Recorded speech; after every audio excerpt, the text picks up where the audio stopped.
Two figures were seen walking along the road back to Konoha. One was a tall and well-built man in adulthood with fair skin.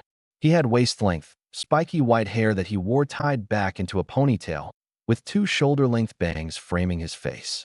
There were red lines under his eyes which extended further down his face, going all the way to the bottom near his jaw.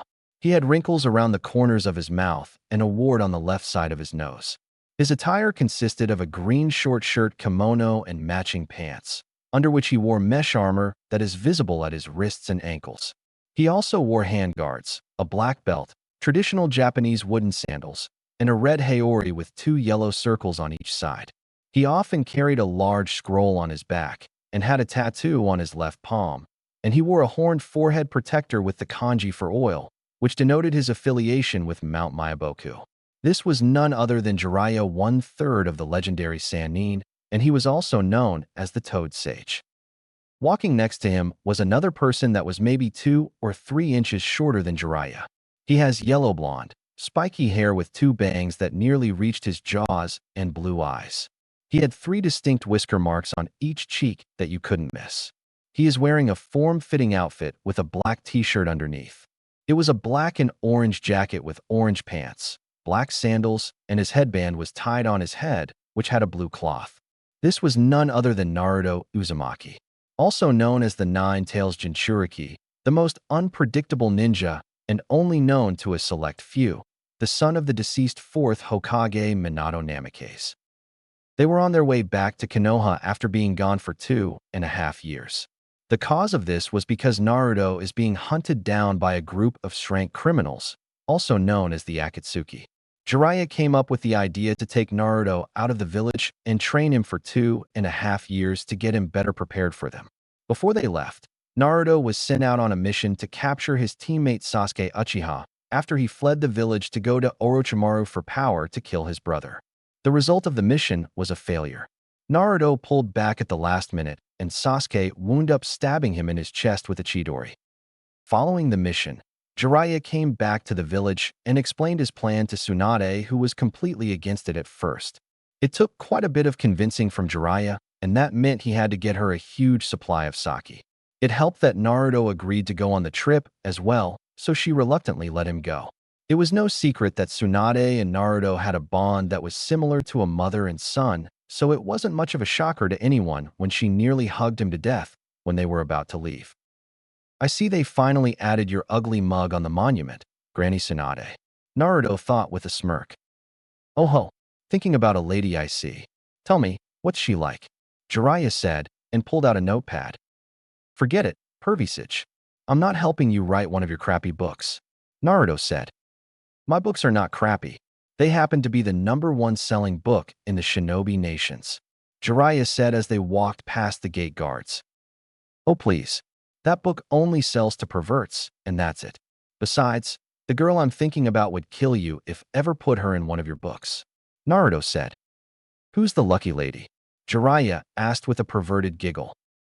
"Granny Tsunade," Naruto said, and Jiraiya paled. "You're right. Why are you thinking about Tsunade?" Jiraiya asked. "Because they finally added her ugly face on the monument," Naruto said, pointing at the monument. "I still don't understand how you're alive since you constantly disrespect her," Jiraiya said as they reached the Hokage Tower. "It's impossible for her to stay mad at me long enough to do it. It's the Naruto Uzumaki charm," Naruto said. "Not just the Naruto Uzumaki charm. Your father was the same way," Jiraiya thought. "Don't get ahead of yourself. Most of the time you do it while she's drunk," Jiraiya said and knocked on Tsunade's office door. "Come in," Tsunade said from the other side and sounded excited. "Hello, Tsunade. Have you missed me?" Jiraiya asked as he came in the room. "Oh, it's just the pervert," Tsunade said and slumped into her chair. "Hello, Grandma Tsunade." Naruto yelled from behind Tsunade, causing her to punch him through the roof. "Well, that didn't take long," Jiraiya said as he stepped to the side as Naruto came crashing through the roof. "Ow, what the hell, you old hag?" Naruto asked as he got up and was as good as new. "Who are you calling an old hag?" Tsunade asked with an eye twitch. You're the only hag in this room. Why do you think I call you Granny?" "Granny," Naruto said defiantly. "Care to repeat that?" Tsunade asked as she got in his face. Yeah, I do. Old hag, Naruto said. They had an intense stare-off with each other, and everyone in the room grew nervous. Tsunade refused to back down, and Naruto was equally, if not more stubborn than she was. After a while they both smiled, and Tsunade grabbed him into a bone-crushing hug. Welcome back, you idiot, Tsunade said. It's good to be back, Granny, Naruto said as they broke the hug. I must say, Naruto, you've really grown since the last time we saw you, Shizune said as she gave him a hug. Shizune, I hope you've been keeping Granny out of trouble, Naruto said, and she giggled. I try, Shizune said. Hi Naruto. Do I look any different? Sakura asked, striking a flirting pose. Nope. You look pretty much the same as last time, Naruto said. You idiot.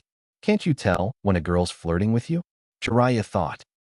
Well, he's still clueless when it comes to women, Shizune thought. If his hair was any longer, he'd look just like Minato. He still has the same clueless attitude Minato had when it came to women, Tsunade thought. Sheesh. Before I left, she wouldn't even want to hang out with me. Now she's all flirty. What's with her? Naruto thought. All right. How strong is he? Tsunade asked. Not as strong as you'd think I'd be after 2 years training with him, Naruto thought. He's strong, Jiraiya said. How strong is that? Will he be able to take on the Akatsuki? Tsunade asked. Not yet, but he's close, Jiraiya said. Good. Then I'll have to give you a little test, Tsunade said. Right now? Naruto asked. There's someone I'd like you to go up against. I've been holding him off of missions the last few days, so he'd be ready for just this moment. Your opponent will be. Tsunade was interrupted by a knock on the door. Come in, Tsunade said, and the door opened, revealing Shikamaru and Temari. Hey, Shikamaru said. Hey, Shikamaru, Temari. Look what the cat dragged in, Sakura said and pointed at Naruto. Is that? It is. Naruto, it's you, Shikamaru exclaimed.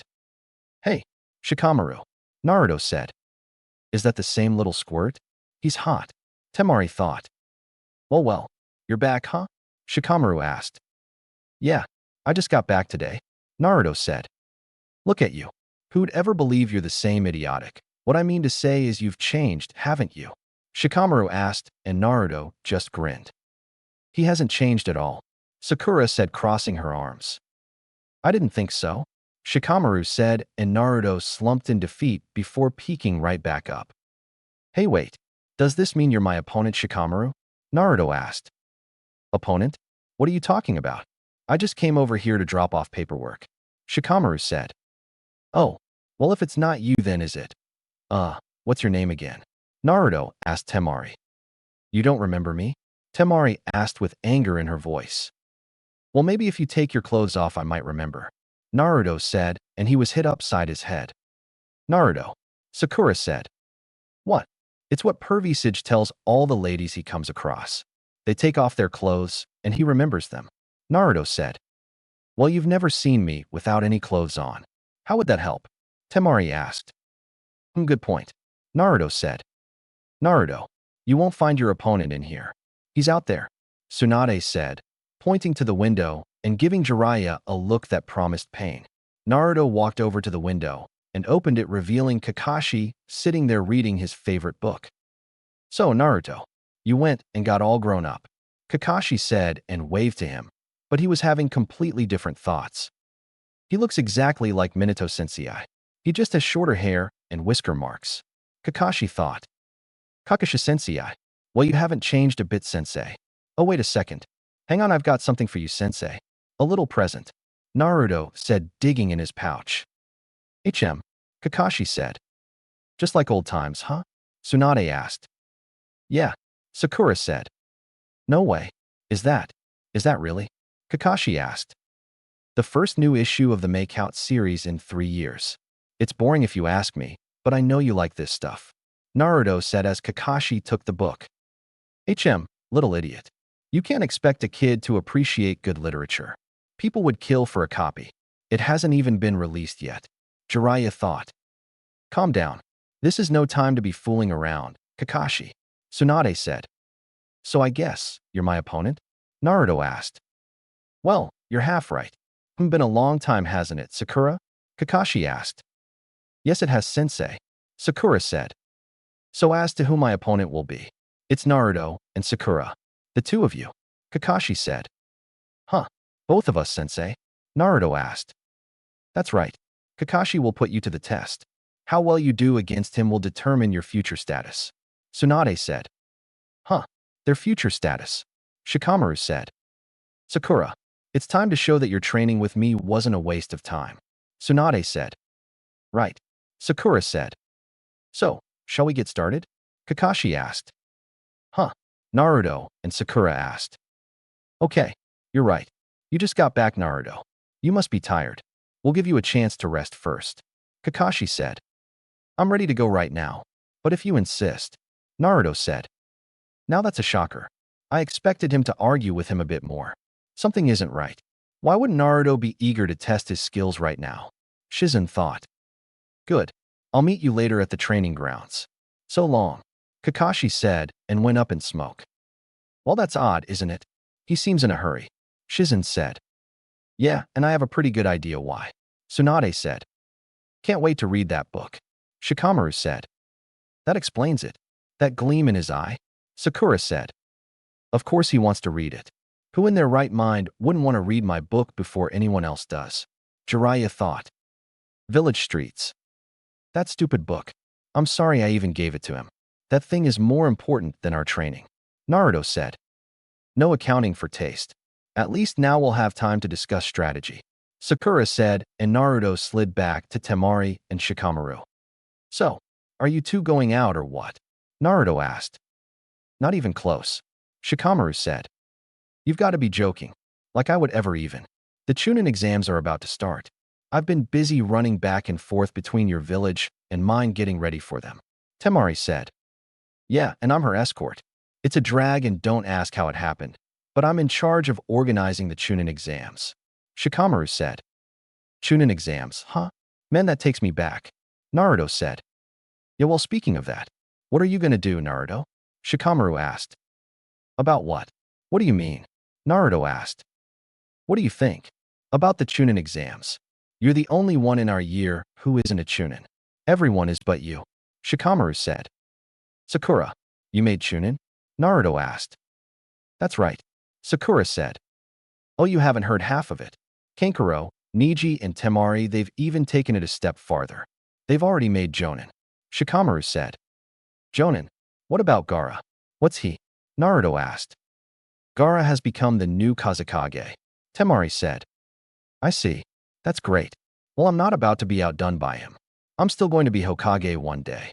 Just you wait, Naruto said. Funny. I think he has grown up a bit, Sakura thought. That's great and all, but what about the Chunin exams? Aren't you going to enter them? Shikamaru asked. I can't. It's illegal for a Chunin to take the Chunin exams, Naruto said. You're a Chunin?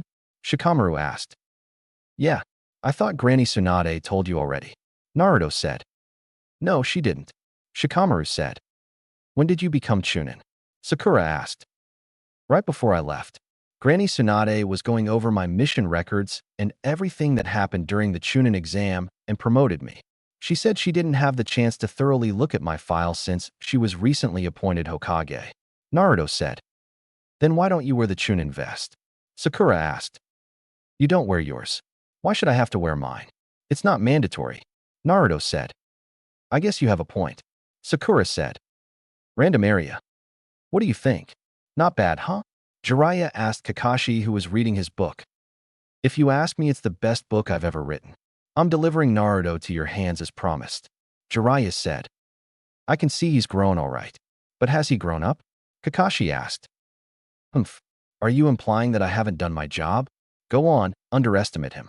You'll be sorry, Jiraiya said. Well, that sounds encouraging, Kakashi said, and then Jiraiya turned serious. The ones we're watching are about to make their move, Jiraiya said. I see. So they're finally coming out of the woodwork, Kakashi said. It's no surprise. It was bound to happen sooner or later, Jiraiya said. The Akatsuki. So why do you think they're finally showing their hand? What are they after? Kakashi asked. Their ultimate goal is still unclear, but I know one thing. They want the fox spirit Naruto carries within himself. As to why, well, you can be sure they have some evil purpose in mind. That's why I've been going around spreading word to all of our allies. Something's coming, so they better boost security and keep on their toes. Jiraiya said. Training grounds. He's always been like this. You'd think after all this time he'd show up on time for once. Sakura said. I'm sure he has a reason for constantly being late. Naruto said, and then a puff of smoke went off. Sorry to keep you waiting. I ran into this poor old lady who needed some help carrying. Would you give us a break? Naruto and Sakura said. Oh wow, boy, this sure does bring back memories. Naruto said, looking at the 3 wooden stumps, mainly the middle one. Oh, that's right. This was the site of our very first training lesson, wasn't it? Kakashi asked. It was Squad 7. The 3 of us together. Sakura said. That's right. We had Sasuke with us back then, didn't we? Kakashi asked, causing both of them to remember the last time they saw Sasuke. Were we ever really a team? Naruto asked. Huh? Sakura asked. What do you mean? Kakashi asked. I mean, we never really got along. I was the loud mouth who yelled about being Hokage all the time. Sasuke was the popular student who got all the training, and Sakura was, and probably still, is Sasuke's biggest fan. I'd pick a fight with Sasuke to prove that I'm better than him, and Sakura would just beat me up. Granted that I let her do that because I had a crush on her, but you never did anything to stop that from occurring. Naruto said. Had a crush? Sakura thought. I wonder how long he's been keeping this bottled up inside. Kakashi thought. You just sat around and said something after everything was done. That's not a team. It was a bomb waiting to explode, and that's what happened. Sasuke left the village for power after you privately trained him. I left for nearly 3 years, and Sakura stayed behind and trained under Granny Tsunade. On our trip, Pervy Sage told me that our team is a mirror image of his team, which was coincidentally Team 7. Orochimaru was the prodigy and star student who got the most attention for his sensei. Granny Tsunade was like Sakura, except she had skills to start off with, and Pervy Sage was like me. The dead last loser that nobody believed in and only showed sympathy for just to get him to shut up. I wonder if any other Team 7s were like that. Naruto said. Let me ask you something. If you come across Sasuke again, what will you do? Kakashi asked. Don't know. I'll see how he reacts when we see each other again. Naruto said. He has grown up. Before he would say that he'll drag Sasuke back here, kicking and screaming if he had to. Kakashi thought and pulled out 2 bells. All right, changing subjects. Show me how far you've come. After all, you haven't both given up on Sasuke, have you? Kakashi asked. Not a chance. Sakura said confidently. I already gave my answer. Naruto said. The rules are the same as they were the first meeting. I don't care how you do it. Just get these bells away from me, and remember. Kakashi SSID. If we're not prepared to kill you. Naruto started. We won't get the bells. We know. Sakura said. Exactly. Show no mercy if you ever hope to get these bells. You've got until sunrise tomorrow. Okay, shall we get started? Kakashi asked and closed his book. Are you going to be reading that stupid book the whole time, Kakashi-sensei? Naruto asked. No, he won't. I bet he already finished reading it. Sakura said. Not quite, but I'm going to save that little pleasure for later. Besides, I've got a feeling I'd better keep on my toes. It's a whole new ball game. This time, it's serious. Kakashi said and revealed his Sharingan. Let's go? Naruto said. He threw some shuriken at Kakashi, who ducked out of the way. Naruto jumped in the air to avoid Kakashi's shuriken that he threw and used the shadow clone jutsu to get out of the way from some more shuriken that were thrown into the air. Impressive, Kakashi said. Nice, Sakura said. He was trapped in midair, so he used his shadow clone jutsu to move himself out of the way. Sakura thought. Transform, Naruto said. He used the transformation jutsu and turned his shadow clone into a giant shuriken and went to throw it at Kakashi, but he was suddenly stopped by Kakashi himself. That'll be enough of that, Kakashi said. He's growing up right before my eyes. Not only that, but his timing with the shadow clone has improved as well. Kakashi thought as he saw a shadow clone holding a kunai to his back. Huh, Jiraiya said, impressed. Not bad, Tsunade said. Incredible, Shizen said. You've matured, haven't you, Naruto? However, you still have a ways to go. It's obvious you're impatient as ever. You attacked before I even had the chance to say start. Now, let's do this properly. Ready, start, Kakashi said and went up in smoke. Same old tricks, Kakashi-sensei.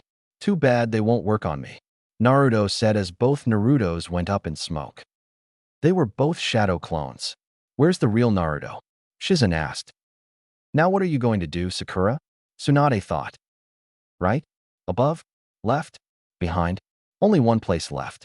Sakura thought and punched the ground, destroying it like Tsunade. What ridiculous strength, Kakashi thought. Yes, nicely done, Tsunade said.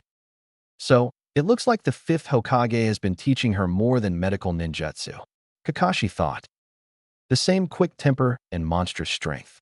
Tsunade's turned Sakura into a mirror image of herself, Jiraiya said. Kakashi-sensei? Sakura asked. Huh? Kakashi asked. Found you, didn't I? Sakura said. Great.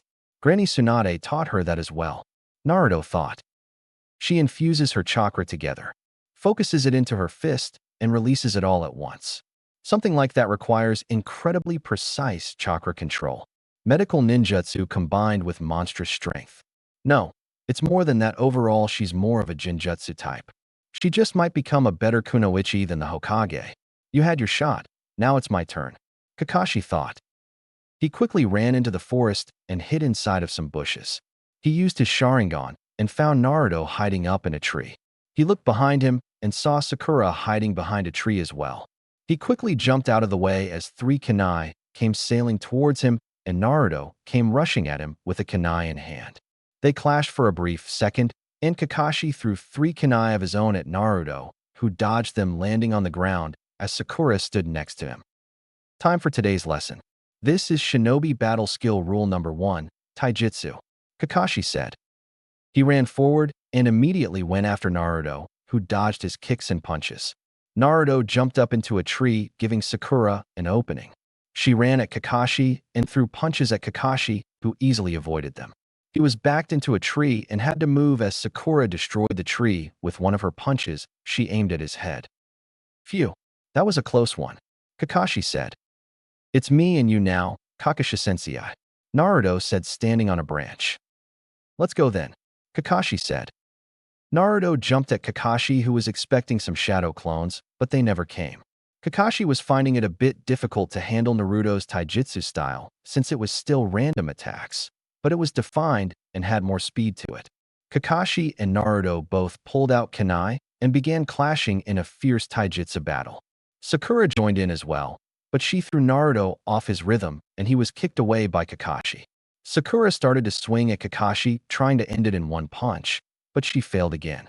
Naruto tried to use the 1,000 Years of Death jutsu on Kakashi, but he missed since Kakashi quickly jumped out of the way. Imagine Kakashi's surprise when he was kicked out of the air by Naruto and was sent crashing to the ground. What was that? I know for a fact that was the real Naruto, Kakashi thought. What was that? Wasn't that the real Naruto below? Shizen asked. It was the real Naruto. Jiraiya, what happened? Tsunade asked. I don't know. It's the first time I've seen that, Jiraiya said. Naruto, what was that? Sakura asked. Something I used during the training trip. Pervy Sage doesn't even know about it, Naruto said. Shadow clone jutsu. His sheer number of shadow clones always seems to amaze me, Kakashi thought as he was looking at hundreds of Narutos. Let's get him, Naruto said. All of the Narutos rushed in at Kakashi and began attacking him. Kakashi was dodging and blocking everything that was coming at him as if it was easy. Sakura punched the ground trying to get Kakashi, but she only destroyed most of Naruto's shadow clones. What a pain. Looks like I won't have time for reading, Kakashi thought. This is starting to get interesting, Jiraiya said. They're doing really good. Better than I thought, Shizen said. Just wait. You haven't seen anything, Tsunade said. Now then, what should I do next? I'll skip the genjutsu. Shinobi Battle Skill Number 3, Ninjutsu, Kakashi said and rapidly went through hand signs. Fire Style, Fireball Jutsu. Kakashi exhaled a large ball of fire towards Naruto and Sakura, who both jumped out of the way. Naruto landed and looked at the damage, then noticed Kakashi was missing. Suddenly his ankle was grabbed and he was pulled underground, but went up in smoke signaling he was another shadow clone. Kakashi noticed Sakura and Naruto running at him, so he rapidly went through more hand signs. Water style, water dragon jutsu. Kakashi jumped onto the river that was near him and created a large dragon made of water. He controlled it and watched as it crashed into Naruto and Sakura. Ninja art, Kunai shadow clone. Kakashi jumped out of the way as hundreds of kunai came flying at him, and some of them managed to cut him up a bit. That was a surprise since he never knew Naruto could use that jutsu. He jumped in the tree and then immediately jumped out of it, as Sakura came and kicked the tree in half. Ninja art, Shuriken shadow clone. Naruto threw 3 shuriken at Kakashi, and then they multiplied into 300 shuriken. Kakashi's jaw would have hit the ground if it wasn't for his mask, and he had to substitute with a log to avoid getting hit. He let out a breath and then jumped out of the way as Naruto came crashing down at him with a Rasengan in his hand. The damage was a lot worse than what Sakura does with her chakra-enhanced punches. Looks like this could take a while, Jiraiya thought. Well, they still have time before sunrise, Tsunade said. True, Shizen said. In fact, just watch. I think this will be over sooner than you think, Tsunade said. That Sharingan of his is something else, isn't it? Sakura asked. Yeah, Naruto said. His hand signs are faster than the human I can follow. There's no way we'll be able to get past them. We don't have a chance at getting near those bells unless we can slow down his hands somehow, Sakura said. Like you said, it's no surprise. I mean, you'd expect Kakashi Sensei to be a strong opponent. He's smarter than Shikamaru. His sense of smell is sharper than Kiba's. His Sharingan might be stronger than Sasuke's. His taijutsu is better than bushy brows, and on top of that, he's got more experience than both of us combined, Naruto said. Well, even Kakashi Sensei has some weakness. He has to, right? Sakura asked. I got it. I know his weakness, Naruto said. Kakashi. I never thought they'd give my Sharingan such a workout. I should be able to hold them off until sunrise. I've still got plenty of shuriken, kunai, and make-out tactics. No, I better not. It's not like the old days where I could fight them off and read a book at the same time. I'm dying to know what happened. It's obvious the main character has a dark secret that's about to be revealed. Man, this is killing me. I don't know how long I can wait. I was so impressed by how much they've grown that I let myself get carried away. From now on, I'm going to wait and let them make the first move, Kakashi said, and they appeared. A frontal attack? Getting a little overconfident, aren't you? Kakashi asked. Now, Naruto, Sakura said. Listen to this, Kakashi Sensei. I know the final plot to make out tactics, Naruto said. What? No, Kakashi said. Turns out the hero is actually none other than. No, shut up. I don't want to hear it, Kakashi said and covered his ears, but he could still see Naruto's lips moving. Oh no, with the Sharingan, I can still read his lips, Kakashi said and closed his eyes, then opened them after a few seconds to see Sakura and Naruto holding the bells. A ninja must see through deception, Naruto said. Isn't that right, Sensei? Sakura asked. I deserve that. I should have gone ahead and finished it, Kakashi said, looking at his book. Why are you even wasting your time? It's the most boring book ever, Naruto said. Huh? Kakashi asked. Yeah, the pervy sage loaned it to me, but it was such a snooze fest that I didn't make it past page 10, so I couldn't have spoiled it for you, Naruto said, and Kakashi slumped down. Even though Naruto didn't know the ending, we figured a mention of make-out tactics would freeze you in your tracks. Pretty good strategy, Sakura said. You two have certainly demonstrated your growth, Tsunade said, walking up to them. Oh, my lady, Sakura said. Kakashi, is there something you'd like to say? Tsunade asked. Well, they did a great job getting a hold of those bells, Kakashi said.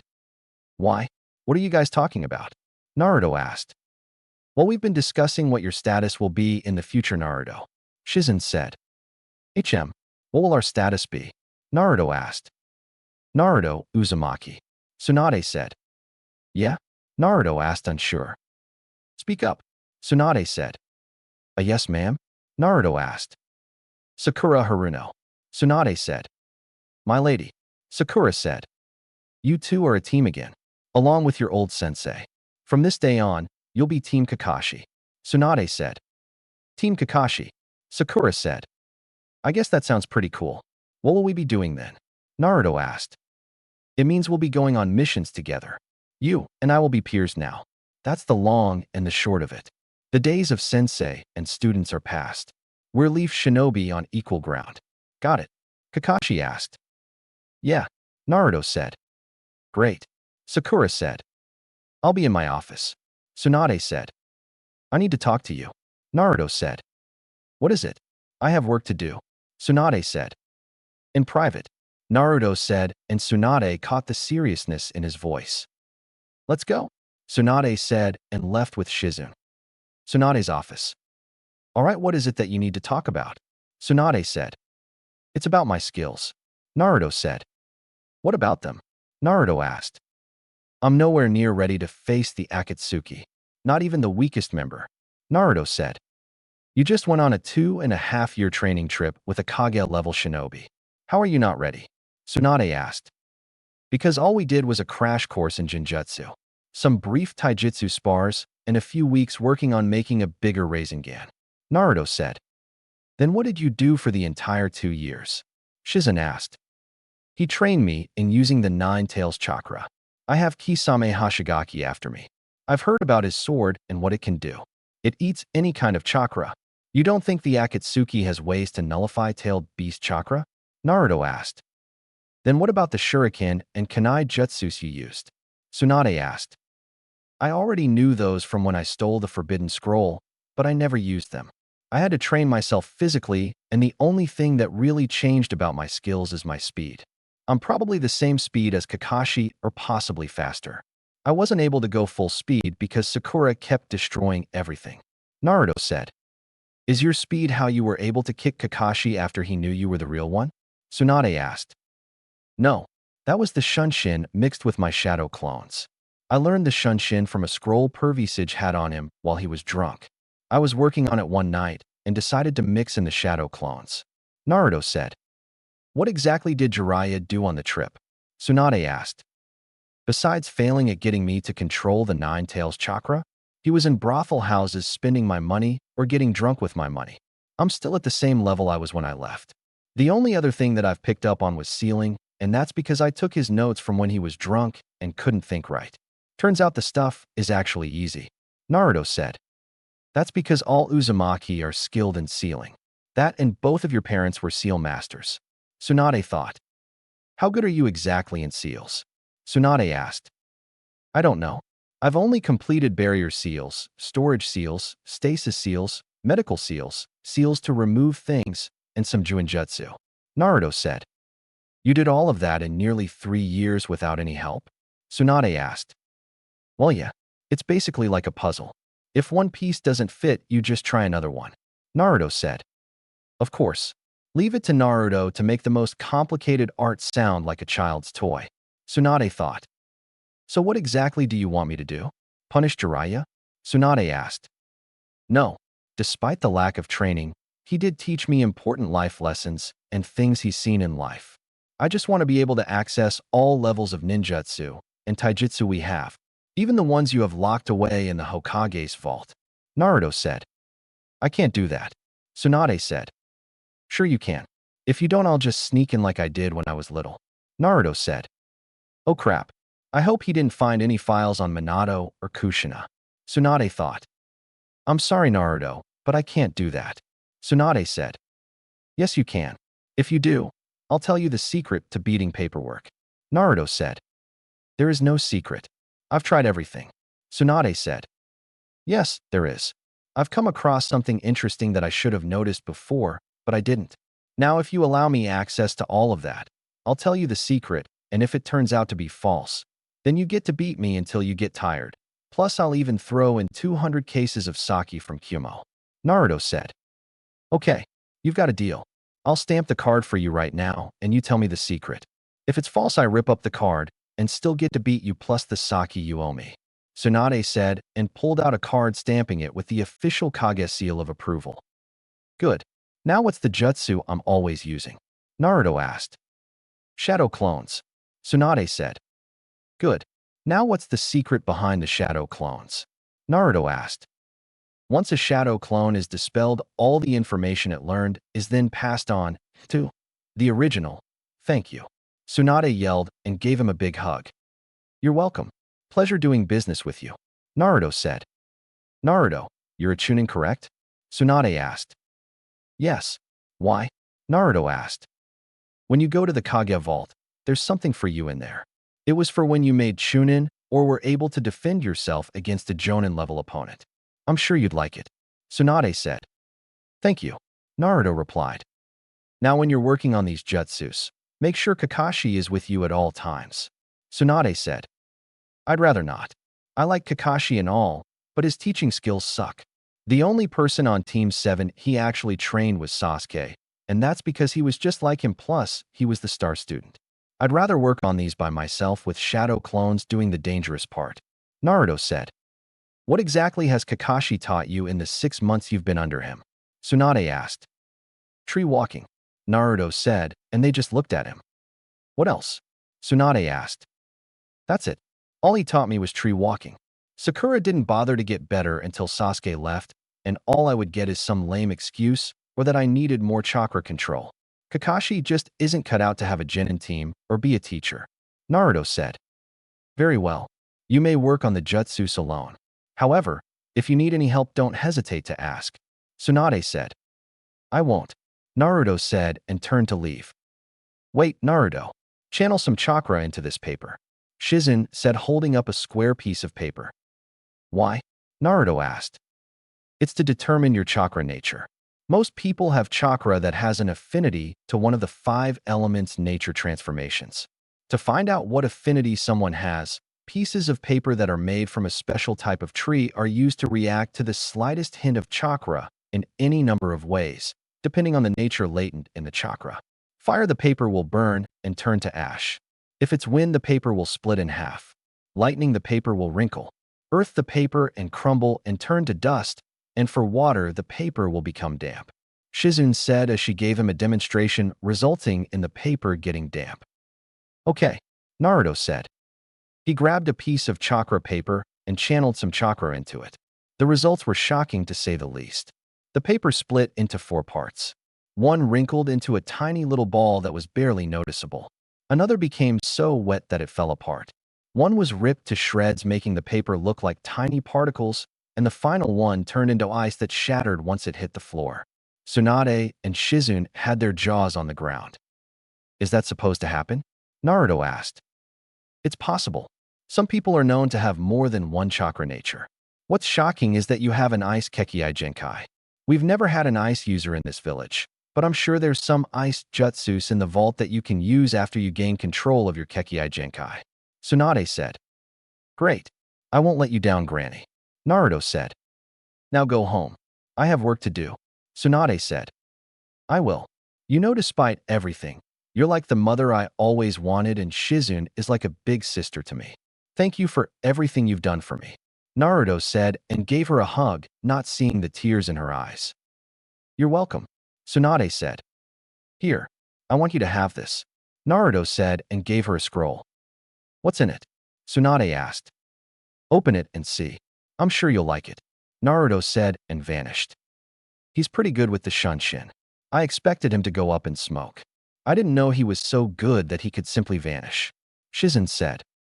He is the #1 unpredictable ninja. I'm sure he'll be able to do a lot more in the future. Tsunade said and releases the contents of the scroll. Oh my, Shizen said. It's beautiful. Tsunade whispered as she was looking at 200 cases of sake. What's this? Shizen said, picking up a seal. I don't know, but here's a note. Tsunade said and read it. Dear Granny Tsunade and Shizen, in this scroll I have left 200 bottles of sake for the old hag. Make sure she doesn't drink it all in one night. I've also left some medical seals I created on my trip along with the instructions on how they are supposed to work. I just need you to look them over, and if they're approved, then I'll make some more for you, Naruto. Tsunade read. What does it say they do? Tsunade asked. Well, it's supposed to slow down and slowly heal life-threatening injuries. I can't heal broken bones since broken bones need to be set. It heals burn marks up to 2nd degree. If the injury is too severe, the seal will put the body in a comatose state and slow down the bleeding for almost 12 hours. It can heal some diseases, and it says it can fix some cell damage as well. He also says he did that last part for you, Lady Tsunade. Shizen said. That idiot. Give me a seal. I'll use one each day for a week, then I'll give my decision on it. Tsunade said. Are you sure, Lady Tsunade? Shizen asked and gave her a seal. Yes, I'm sure. Tsunade said and placed the seal over her chest, then grabbed a bottle of sake. No, Lady Tsunade, wait. Shizen yelled. What? Tsunade asked. It says do not drink alcohol while the seal is in use. It could cause the seal to stop working. Shizen said. Damn it. Tsunade yelled. Ikarakas. Yup. Looks like Ikarakas hasn't changed a bit since I've been away. That's the smell I love. I'm getting hungry. Well, here it goes. Naruto said and entered Ikarakas. Hey, how's it going? Naruto asked as he entered the small restaurant. Hello there. Tuchi Ichiraka said. Old man, come on. Don't you remember me? Naruto asked. Naruto? As I live and breathe. How could I ever forget that face? Tuchi asked, but was having different thoughts. He looks like you more and more each day, Lord Fourth. Hopefully he still has Kushina's appetite. Tuchi thought. Long time no see. Naruto said. Naruto, look at how much you've grown. I am said. It sure is good to see you guys again. Naruto said. So what'll you have? Still got your appetite? Tuchi asked. You bet. I'm starving. Naruto said. Okay, then today your food is on the house. Order anything you want. Tuchi said. No way. Naruto said. Hold it. Let me get this one. I had a hunch you might be here, Naruto. Iruka said as he entered the shop. Iruka sensei, Naruto said. Hey, where's Sakura? I thought she'd be here with you. Iruka said. Well, if I knew the check would have been taken care of, I would have brought her along. Naruto said as Tuchi placed a bowl in front of him. One extra large serving of the house special ramen. Tuchi said. Oh man, the real Ichiraku ramen. For all these years during my entire training trip, I've dreamt about eating this ramen. Naruto said. Oh yeah? Well, you better eat. It's getting cold. Tuchi said. Oh, right. Time to chow down. Naruto said as he started eating, and Iruka was thinking about the first time he had ramen with Naruto back when he was in the academy. He's grown so much since then. Iruka thought. Wow, it's just like I remembered. Ichiraku ramen is still the best in the world. Naruto said. I'm glad to hear you say that again. Tuchi said. Except, there is one thing I'm not happy about. Naruto said. Naruto, you come into my shop after all this time, and the first thing you do is tell me what's wrong with my cooking. Huh? Tuchi asked, rolling up his sleeve. No, it's not like that. There's nothing wrong with the ramen. It's perfect as always. Naruto said. Then what is it? Tuchi asked. It's just that you only gave me one bowl. I'm already done. Naruto said, crying fake tears, and everyone comically fell over. More ramen coming right up. Tuchi said. So, Naruto, I hear the Chunin exams are coming up. Will you enter? I am asked. I can't. It's illegal for me to enter the Chunin exams. Naruto said as Tuchi placed a bowl of ramen down. Why? Iruka asked. Because I'm already a Chunin. Naruto said. When did you become a Chunin? Iruka asked. Right before I left with Pervisich.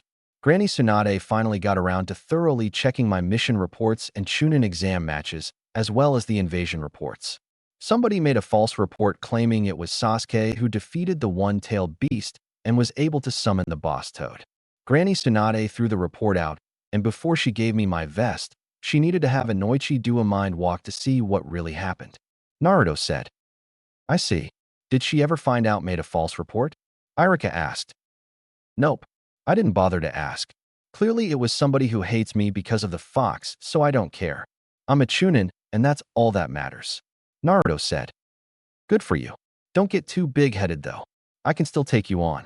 Iruka said. That's only due to experience. You've been a ninja for like 15 years now. Naruto said. True. Iruka said. Well, it's been fun hanging around, but I need to get home. I have training to do in the morning. Iruka sensei, don't forget you said you'd pay for my meal. I'll see you guys later. Naruto said. See you, Naruto. I am said. Here you go, Iruka. Teuchi said, handing him the bill, and Iruka's jaw dropped. Naruto. Iruka yelled since Naruto ate almost 40 bowls of ramen. Hokage Tower. Lady Tsunade, tell me, have you decided on a first mission for Team Kakashi? Shizen asked. Naruto and Sakura did nothing but train for the last 2.5 years. Well, that's what I thought. Mainly Sakura trained while Naruto was getting lectured and paying for Jiraiya to sleep around. With that being said, Naruto is actually taking his training seriously. I don't want to give them something too hard due to that revelation about Naruto's training trip, but they need to make up for lost time. Oh, how about this? A land of rice paddies escort run. A nice, tricky prank mission. Tsunade said. But my lady, Naruto hasn't been on a real mission in a pretty long time. Don't you think we should start him off with something easier? Here, like this one. Shizen said, handing Tsunade the mission book. A dog walking job? That's only a drink. Sakura and Naruto are chunin now. I can't send them to walk someone's mutt. Tsunade said. It's just, don't forget about the nine-tailed fox. If we send him out of the village too soon, couldn't it? Yes, but that's why I teamed them up with Kakashi. Tsunade said. I know, but I just worry that. Fine, give them this one then. That's my final offer. Tsunade said, giving Shizen a mission. Escorting a gold convoy. A crank mission. Shizen said. If I know Naruto, he won't like that one at all. He'll say it's way too easy. Tsunade said, and Naruto came into the office. Hey, Granny, is it all right if I go to the vault now? Naruto asked. Why are you asking me? You have the stamp of approval to get in there. Tsunade said. I know. I just figured you'd be drunk by now, and I don't want to get beat up. Naruto said. Well, I'm not drunk. I can't drink right now thanks to you. Tsunade said. Me? What did I do? Naruto asked. She put one of those medical seals on to test it out. Shizen said. Oh, okay. I see. Don't worry. The seal only lasts about 8 hours unless you have a severe injury, and then it works for an extra 4 hours. Naruto said. I'll be using one every day for a week. I'll let you know what I say about them when I'm done running tests. Tsunade said. Oh, I have another seal which is why I came back as well. Naruto said, and pulled out a scroll. What is it? Shizen asked, and Tsunade gasped when she read the description. Will this really work? Tsunade asked. I hope so. I mean, most of my friends are girls, so I made this while thinking of them. Naruto said with a shrug. What is it? Shizen asked again. It's an anti-raping seal. Tsunade said. What? How? Not even Master Jiraiya could make one of those. Shizen said. He never tried. I asked him about it one day, and he said he's been so busy with his spy network over the years that he never even started it. Naruto said. How does it work? Shizen asked. Well, on a seduction mission, I know kunoichi are likely to get raped. This seal takes some chakra and converts it into lightning or fire chakra, depending on which seal the user has. When the kunoichi is about to be raped, she can channel a small amount of chakra into the seal, and it will send out a bolt of lightning destroying the muscles and cells in a person's junk, or a ball of fire burning his junk and possibly melting it off. It will also release a pulse of chakra blowing everything away and deactivate any seals that may be placed on her, keeping her movements restricted. Naruto said. What if they see the seal? Tsunade asked. Once the seal is placed, it turns invisible so nobody will know it's there except for the kunoichi. It should be placed on the inner thigh, just below her private area. Once the seal is deactivated, it takes about 510 minutes to recharge. Naruto said. You're a genius. Just like your father. Tsunade said. I know. Naruto said, looking at the fourth Hokage's picture, and Tsunade froze. You know? Tsunade asked. I just figured it out before I came back to your office. I was walking around, and people kept calling me Lord Fourth. I looked in a mirror and put a picture of me next to him. I'm not as stupid as people think I am. It's just that I didn't have many people skills growing up since I was always avoided, so I lack actual social knowledge. I knew Sakura was flirting with me earlier, and I know Hinata likes me. Naruto said. If you knew Hinata liked you, then why didn't you say anything? Tsunade asked. Because she's not in love with me. She's in love with what I did for her. When we were little, she was being picked on by some bullies, and I saved her. I got beat up, of course, but that's what she's in love with. It's not me in general. Naruto said. Will you ever give her a chance? Shizen asked. Will Granny give Pervy Sage another chance? Naruto asked. He told you, Tsunade said. In his defense, he drank more in a day than you usually did in a week one time during our trip. He ran into this blonde lady that looked pretty close to you, and she rejected him hard. He said it was similar to how you rejected him after the Second Shinobi War. He went a bit too far into detail for me, but I could tell he really cared about you. Now, he's just doing everything he can in life to make you happy, and if you two never get together, then he's fine with it. Naruto said. It was a mistake between us that night. I never looked at Jiraiya as more than a friend. Tsunade said. Well, it meant everything to him. It's part of the reason he left on his quest and was rarely in the village. He said he couldn't look you in the eyes, and when we came to find you, it was the first time he's thought about you in years. You should talk to him one of these days. Naruto said. I don't know. I'll think about it. What about you and Sakura? Aren't you the same way? Tsunade asked. No. I thought I liked her growing up. Having been gone for 2.5 years made me realize I just liked the attention I got from her. She was popular, and I was a nobody. I just wanted to get noticed, so I would try to get close to her, and I even started pranking people. I used to be quiet as a kid until I went to the academy. Naruto said. I've been meaning to talk to you about the academy. What happened to your grades? You were at the top of the class in everything except taijutsu and ninjutsu because of the clone jutsu. Why did your grades slip? Tsunade asked. You don't know? Naruto asked. Know what? Tsunade asked, and Naruto went to the third Hokage's picture, removed it, then applied some chakra to a seal. Out of the smoke came 10 large stacks of paperwork. This is why my grades slipped and why I suddenly turned so hyperactive and idiotic during the academy. Naruto said, and Tsunade picked up one of the papers. Blunt force trauma to the head multiple times at 6. Standard brain walks by Inoichi. Counseling. Tsunade said. That was just the first few months. I took so many hits to the head by teachers and students on top of me, always being thrown out of class over nothing. The damage was too severe to simply reverse. I've always known I couldn't do the clone jutsu, but when I told the old man and other teachers, they just told me to try harder. The old man told me that he couldn't give out special treatment, but the instant Itachi killed the Uchiha clan, he gave Sasuke everything he asked for. The old man didn't even give me a decent apartment after he found me living in the woods. The apartment I have now is what he gave me, and that's because he paid off the landlord. Naruto said. I've been in your apartment. Outside of trash everywhere, it's not that bad. Tsunade said. That's because I've been fixing it up over the years. He knew who my father was and still gave me the bare minimum to survive and didn't even punish the people who would beat me or try to rape me when I was younger. Naruto said. Did they succeed? Shizen asked. No. The beatings happened so much that the seal weakened so many times, and I actually used the Nine Tails chakra to kill a few civilians and shinobi. I didn't know what it was at the time, but I still did it, and I remember it. Guess who got punished by the Hokage even though it was self-defense? Me. He was no better than the villagers since he knew what was going on, but refused to take action. He didn't even show me an alternative to the clone jutsu. I had to steal the forbidden scroll just to pass. Had he actually told me about it, I could have graduated the academy when I was 9 instead of failing 3 times in a row. I should thank Mizuki for that one. He was the reason I even passed. Irika is off the hook since he was a teacher, and it was against the rules to give special treatment to the academy students. Naruto said. I know you've said a lot, but exactly how much chakra did you have in the academy? There's no amount on your file. Tsunade said. Of course there isn't. The academy and Hokage didn't want the feudal lord to find out about how shitty the academy was. When I first started after I took the test, I had as much chakra as a low chunin. Naruto said.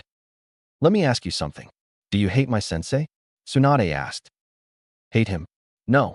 I did tell him how much he failed me growing up and during the academy after the entire Forbidden Scroll incident. Naruto said. Do you mind if I take you in for a brain evaluation? Tsunade asked. No. I was due for one anyway. The last time I had one was right before the Chunin exams. Naruto said.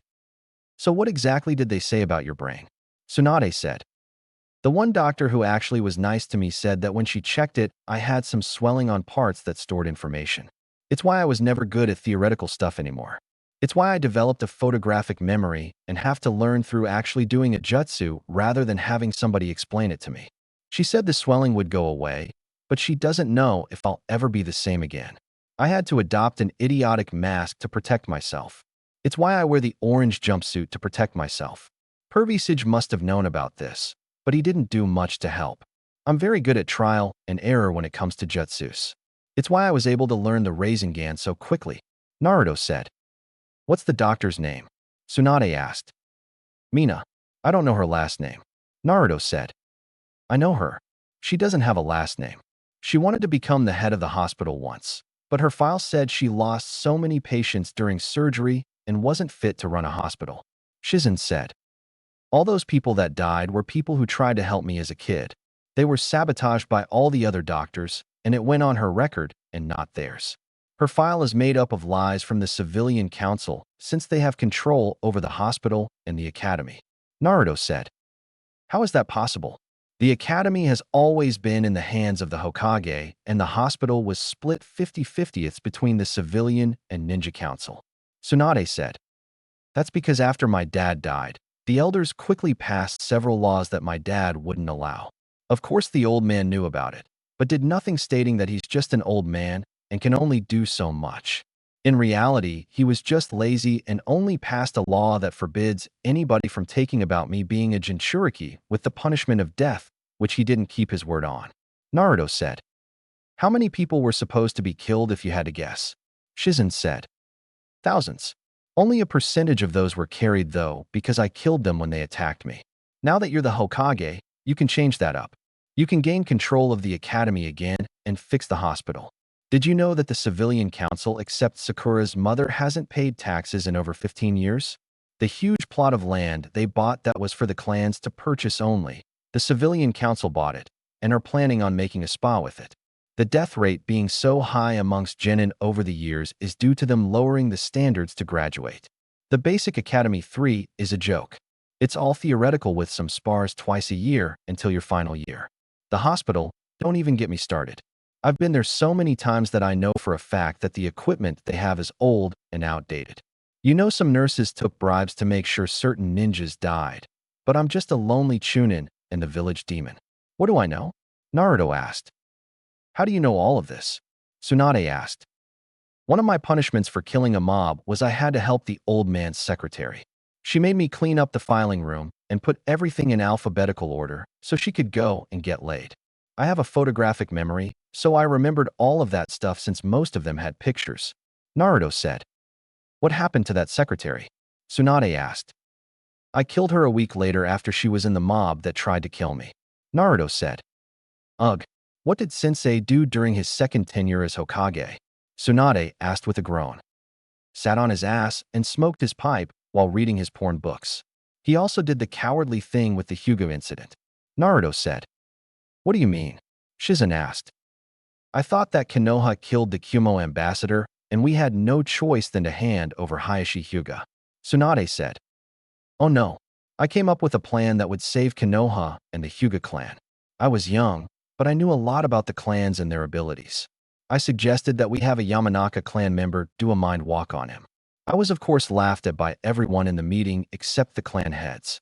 I was in the meeting because I had just been caught stealing some food when the entire incident happened.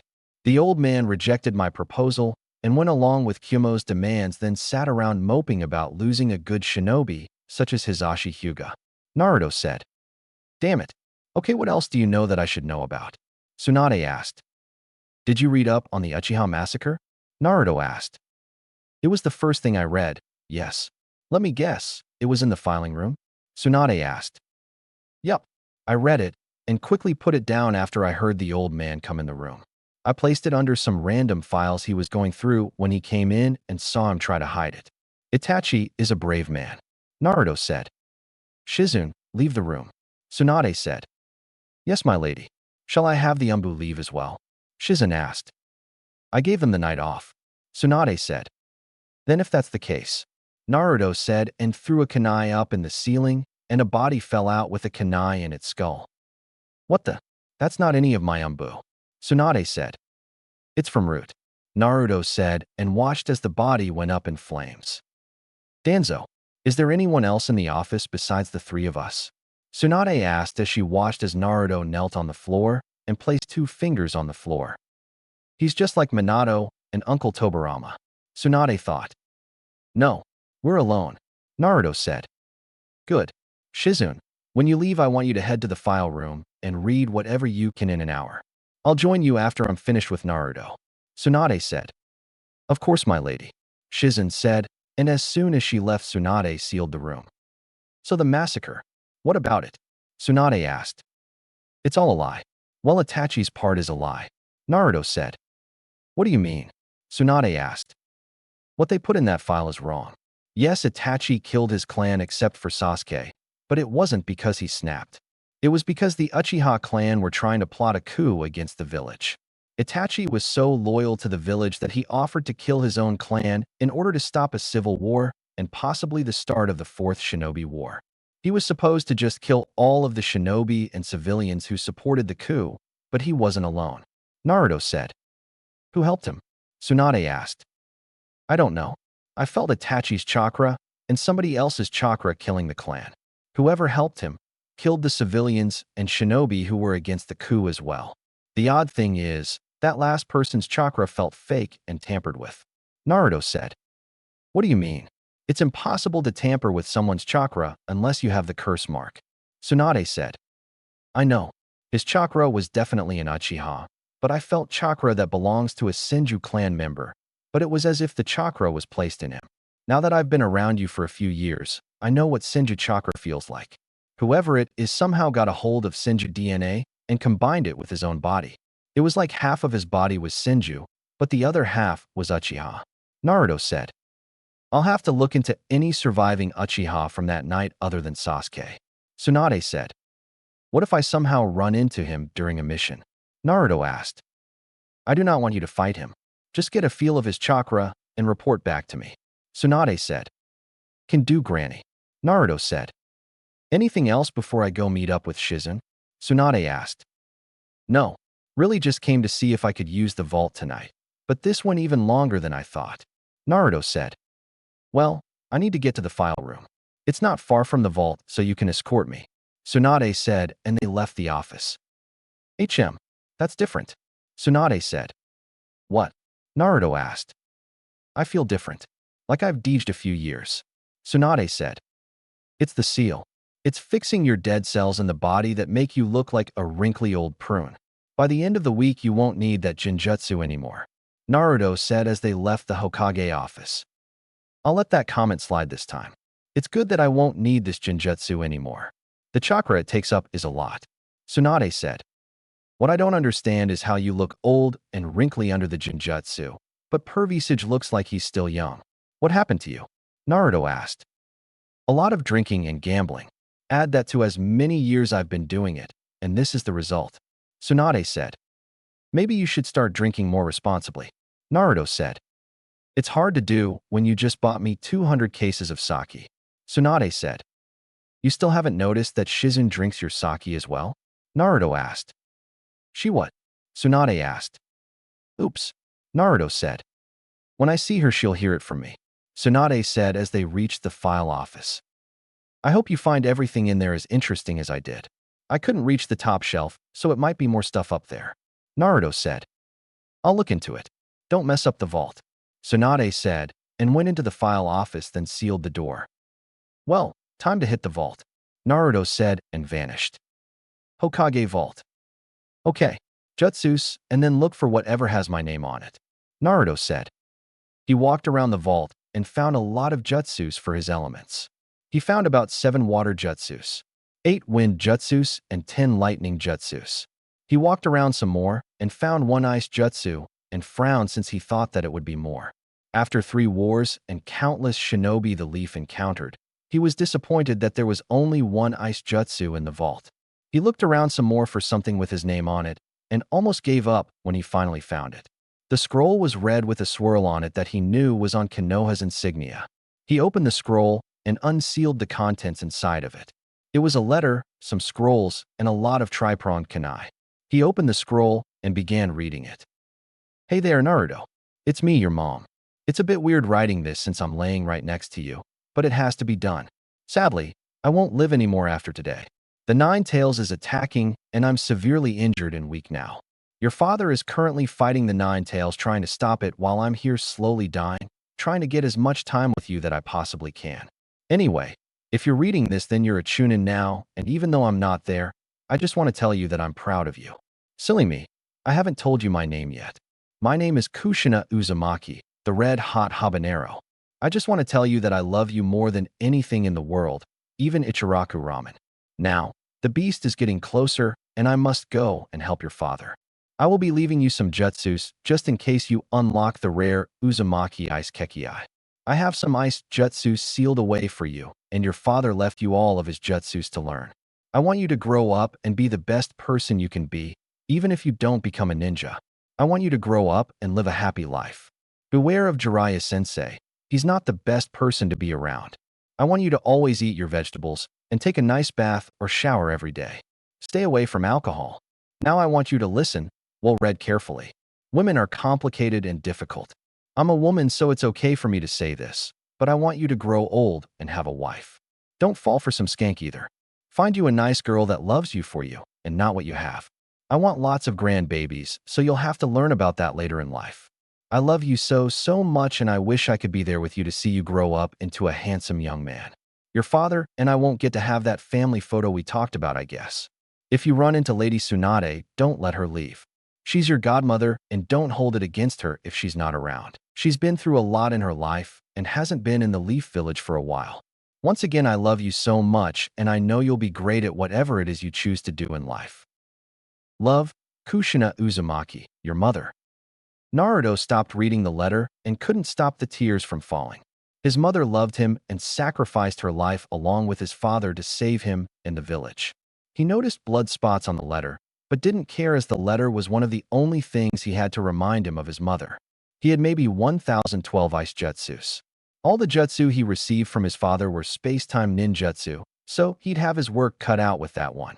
He had the taijutsu style both his parents used called the cheetah style. It was based on speed and precise strikes to the body's weak points, something Naruto knew he could use. He copied the jutsus he would learn and then left the vault. 2 days have passed since Naruto returned to the village, and he had yet to meet up with anybody other than Kakashi, Sakura, Shizune, and Tsunade. They haven't gone on a mission yet because Kakashi wanted to work on their teamwork and Naruto wasn't happy about that. Their teamwork still sucked, to put it bluntly. Sakura was like a raging bull every time she attacked and just destroyed everything around her. She would laugh it off like it wasn't a big deal, but Naruto was visibly frustrated with her. Kakashi had them spar a few times and Naruto would win every time. While Sakura fought with brute strength, Naruto fought with speed, grace, agility, and power. His new taijutsu form was coming along great for him. He took to it like it was second nature to him. He took it a bit farther, and rather than just using pure speed, he added the Shunshin jutsu to it, making it look like he was attacking from every direction at once. But it was just him moving extremely fast. His ninjutsu was coming along okay if you asked him. It was going slow because there weren't many wind users in the village. Other than him, the only wind users listed in Konoha were Asuma and Danzo. He couldn't ask Asuma because he was out on a mission and he definitely was not going to Danzo. Naruto was good with his lightning and water jutsus since he had Tsunade and Shizune give him the steps on how to control his element and channel it properly. Of course, he used his shadow clones to speed up time since he was behind. They were really surprised when he was able to grab water out of thin air like Tobirama Senju would do. His lightning chakra was strong as well, and Tsunade told him his might be stronger than Kakashi's since he was a master at lightning jutsus. Naruto learned a few jutsus and currently had 3 water and 3 lightning jutsus in his arsenal. He knew water style, ripping torrent, water style, furious whirlpool, water style, water wall, lightning style, electromagnetic murder, lightning style, lightning ball, and lightning style, lightning hammer. The last one was him wanting a unique jutsu. His father had the Rasengan, and he learned his mother was able to make chakra chains. His idea was for the jutsu to be thrown at his target, but he couldn't condense it enough to throw it yet. The only way he was able to use it was in close range like he would with a kunai. He figured he had a talent for chakra shape manipulation since the idea was easy for him to do. He was currently standing in Tsunade's office right now for a mission briefing. I'm sorry. It sounded like you wanted me to do an escort mission for a caravan. Naruto said. What? Do you have a problem with that? Tsunade asked. Since you're asking, yes. Lousy crank mission is beneath my dignity, and you know it. Naruto said. Here we go? What did I just tell him on our way here? Sakura thought. Calm down, Naruto. I'm the one who's going to have to take the heat if you don't. Kakashi thought. Just as I expected. That part of him hasn't changed. Tsunade thought, and looked at Shizune, who had a nervous grin on her face. Okay. You were right. Shizune thought. Naruto, your skills may have improved, but mentally you haven't matured at all. Iruka said. That's because I was set back from maturing mentally. Naruto said. What does that mean? Sakura and Kakashi thought. Naruto, I've chosen an easier mission to start with to break you in. You've been gone from us for a while. Tsunade said. Well, who says I want an easier mission? Naruto asked and ducked when Sakura tried to put him in a headlock. The details of your mission are here. Tsunade said. Lady Tsunade, terrible news. A kunoichi said bargain into the room. Now what is it? Tsunade asked. It's an emergency dispatch from the sand. The kunoichi said. Where is this dispatch? Tsunade asked. Right here. I deciphered it as quickly as I could. The kunoichi said and gave Tsunade the paper. What the? Tsunade said as she read the paper. It can't be. Iruka said. No way. Shizune said. What happened, Granny? Naruto asked. It's the Kazekage. He's been taken prisoner by the Akatsuki. Tsunade said. Gaara. So they're making a move now. Naruto said. We've been studying them. We know more about the Akatsuki than any other village. Therefore, the Sand Village has officially requested our help. Tsunade said, and Naruto stepped directly in front of her. I'm going on that mission. Naruto said. I know. This is urgent. I still have time to form another squad. Besides, we have someone here who actually fought the Akatsuki. All right, Team Kakashi, I'm assigning you a new mission. You're to go to the Sand Village at once. Find out what's going on there and keep us informed. You're to remain there and follow their orders, giving them backup if they need. Dismissed. Tsunade said. I'll meet you two at the gate. You have 3 minutes, or I'm leaving without you. Naruto said and vanished. Aren't you the team leader, Kakashi-sensei? Sakura asked. He won't leave. Kakashi said. His friend is in trouble. He's dead serious. Tsunade said. But we're not even packed for a trip to Suna.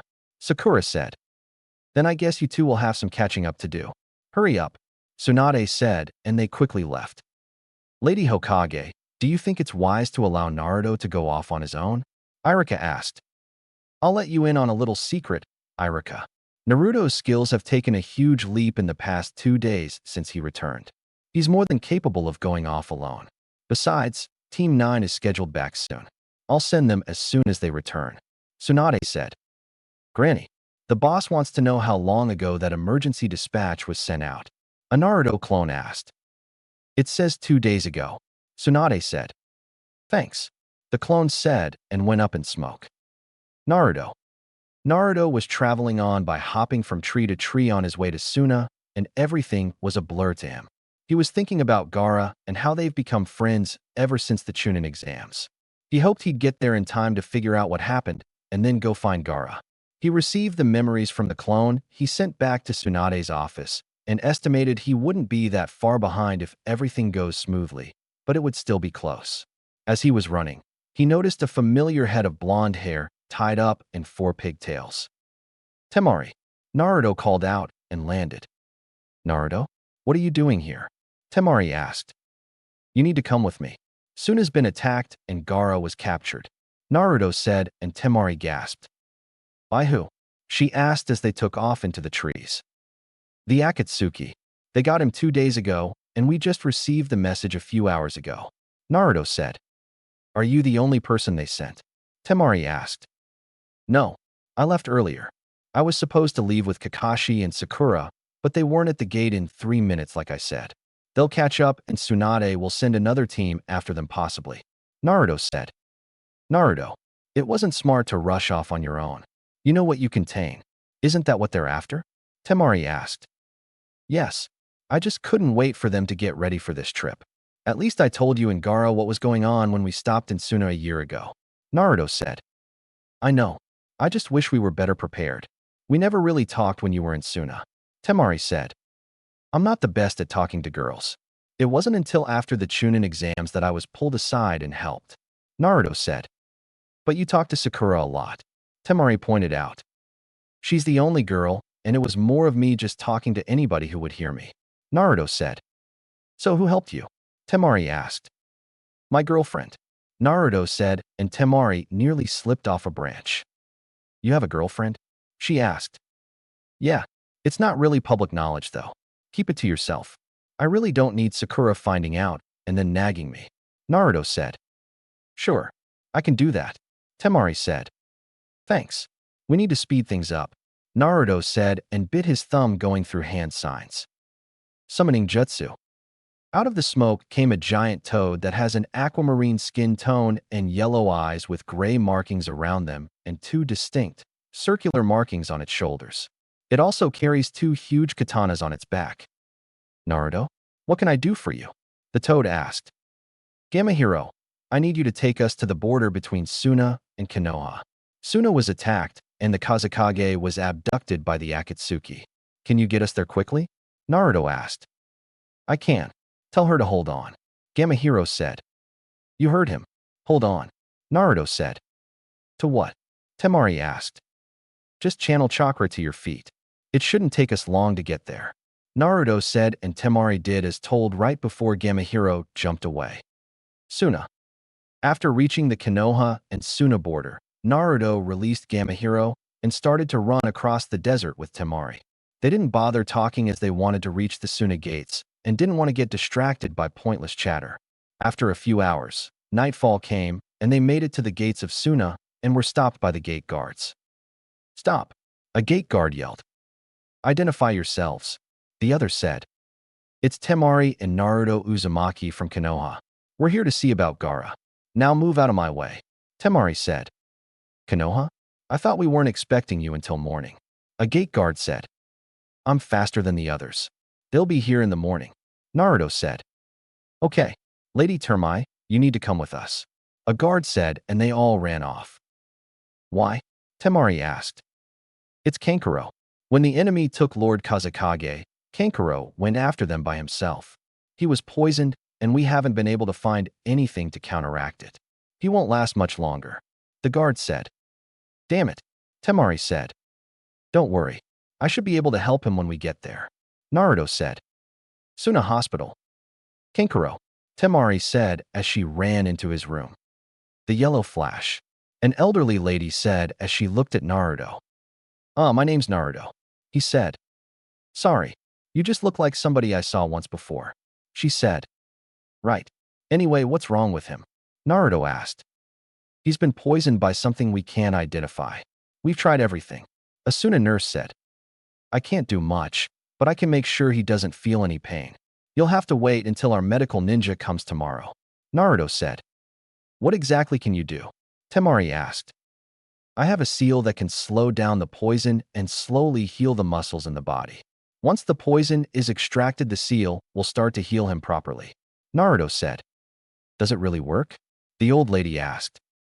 It works, but Tsunade is putting it through some tests in Konoha.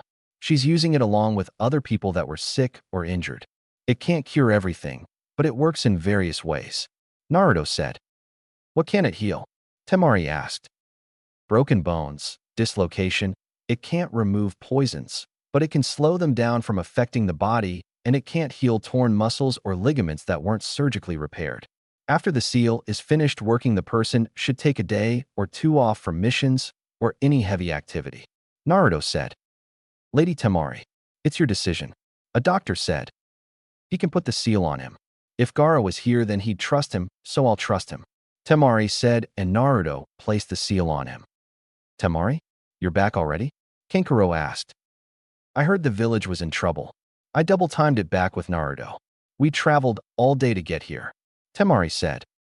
Sorry to be such a bother, Kankuro said. Don't be ridiculous, Temari said. I know you're injured, but do you have any way to track where they went? Naruto asked. Yes, I managed to get a scrap of clothing from the one I fought. It's not much, but it'll help. Kankuro said. Actually, this is perfect. I can track this person's scent. Naruto said. How? You're not a tracking ninja.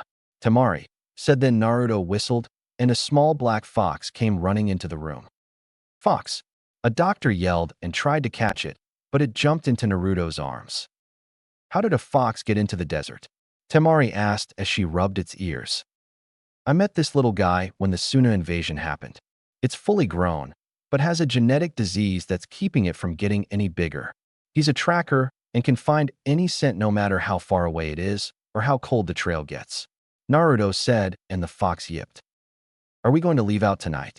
Temari asked. No, we should leave early in the morning. Kakashi and Sakura will be here by then. Sakura can heal Kankuro, and then we leave. Naruto said. If they're coming, then I'll stay behind.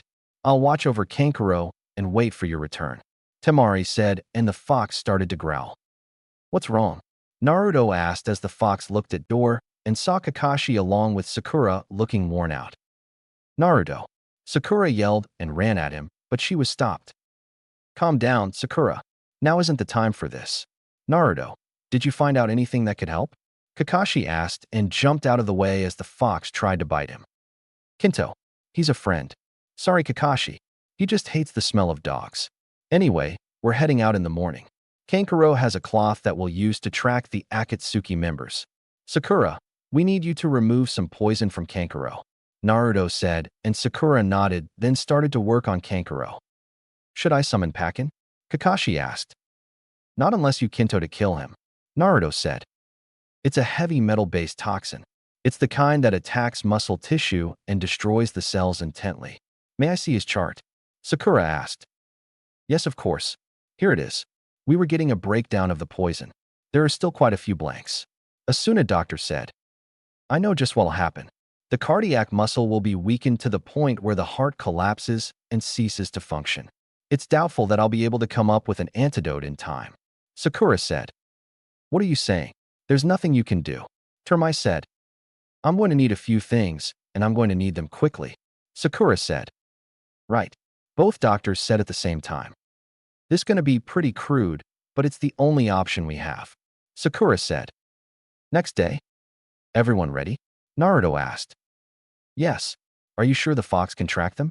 Kakashi asked. He has a better nose than any Inuzuka dog and your summons. Naruto said. All right then, let's head out. Kakashi said. He reminds me of his father more and more each day. Kakashi thought. All right, Kinto, you know what to do. Naruto said, and Kinto sniffed the cloth and instantly ran off. He found the trail already? Lady Chiyo asked as she was coming along. Yeah, let's go, Naruto said, and they ran off. Kakashi-sensei, why are you letting Naruto lead the mission? He's not the brightest person. Sakura said. He's a chunin. He needs experience leading missions before he becomes a jonin. He's matured a lot since he left. I'll still help out where I can, but for now we should follow his lead. Kakashi said. Kakashi, is he the son of them? Chiyo asked. Yes, that's why I'm allowing him to lead this mission as well. Kakashi said. Whose son is he? Sakura asked. I'm not at liberty to say. It's in Strank's secret, and I doubt he even knows. Kakashi said. I do know. Naruto said. When did you find out? Kakashi asked. When I came back. Naruto said. Can you tell me, Naruto? Sakura asked. No. You'd tell Ino the moment you saw her, and she can't keep a secret for nothing. She'll blab it out as soon as you're not with her. Naruto said. Fine. Naruto, can I ask you a question? How long do you think the Akatsuki have been after you? Sakura asked. I don't know. Naruto said. 2 members of the Akatsuki came to the leaf looking for Naruto. It's been nearly 3 years since then, but no sign of them, and now they're back. Kakashi said. Why do you think they waited so long to make another move? Sakura asked. It could be that they wanted to act before this, but couldn't. Maybe because Master Jiraiya was around and they didn't want to face him. Kakashi said. That's not it. From what I learned, there was an entirely different reason to why they had to wait. Lady Chiyo said. What reason? Naruto asked. If you're going to try and draw out the tailed beast that dwells within, a great deal of preparation is involved. They just needed more time. Lady Chio said. What are you talking about? What tailed beast? Sakura asked. My, you're a student of that old slug Queen Tsunade, and you don't even know that, when the Leaf Village itself is host to the nine-tailed fox. Chio said. The nine-tailed fox isn't something we talk about. It's considered top secret. Kakashi said. It's not so top secret if everyone before my generation knows about it. Naruto said. Be quiet, Naruto. What are the tailed beasts? Sakura asked. Tailed beasts are demon spirits with one or more tails. The sand had a single-tailed beast since long ago. That's the Shikaku sealed within Gaara. Chio said. So, then there's more of these demon spirits? Sakura asked. Yes, there are a total of 9 tailed beasts, each one stronger than the other with the 9 tails being the strongest. Naruto said. How do you know? Sakura asked. Because I have the 9 tails sealed inside of me. That's how. It's why the villagers stay away from me, and it's why I did so poorly in the academy. Naruto said. Why would having a tailed beast inside of you make you underachieve in the academy? Sakura asked. Because of the 9 tails attack. People in the village resented the 9 tails and flat out hated it. Since the 9 tails was sealed into me, I was labeled a demon and scum. Nobody took care of me, and I was kicked out of the orphanage at the age of 3. Naruto said. Didn't the 3rd Hokage take care of you? Kakashi asked. No. The law he created around me was just a scare tactic. He never followed through with the punishment. The only people who helped me were Anko, Kurenai, Weasel, and Crow. They would give me food whenever they saw me, but that was the most they could do without being punished. He knew who my parents were and still gave me the bare minimum to survive, and that includes the apartment that he had to pay off the landlord for. Naruto said. That's a lie. Many people died because of that law. Kakashi said. I know they died, but he didn't do it. I did. It's only so much a person can take. I've killed hundreds of people by the time I was done with the academy. They range from random civilians to genin and shunin. I've been able to use some of the 9 tails chakra since I was maybe 4 or 5. Naruto said. How much? Kakashi asked. Not much, but it was enough for the people in the area to feel and get scared. Naruto said. So essentially you were like Gaara. Chio said. Something like that, but not as bad. If it weren't for Anko, Kurenai, Weasel, and Crow, then yes, I would have been exactly like Gaara, only with a stable seal. Naruto said, and Chio nodded. The beasts are huge concentrations of chakra, and during the Great War, every nation competed for control of them for military purposes. They fought relentlessly for them, but the tailed beast power is beyond imagining. No one could control them. I don't know the intentions of the Akatsuki, but that kind of power is far too dangerous to get a hold of. Eventually, with the coming of peace, the tailed beasts were forgotten, but they still exist. All 9 of them scattered around the world. Chio said. Everybody stop. Kakashi said. Who's that? Sakura asked. Nice to see you again, Itachi. Naruto said, stepping forward. Naruto, Uzumaki. Tell me, have you come to willingly give up the 9 tails? Itachi asked. No, I'm coming to save my friend. I would fight you, but… Naruto vanished and appeared behind him. You aren't the real Itachi, Naruto said and pierced his back with a kunai straight through the heart, killing Itachi, who turned out to be somebody else. How did you know it wasn't Itachi? Kakashi asked.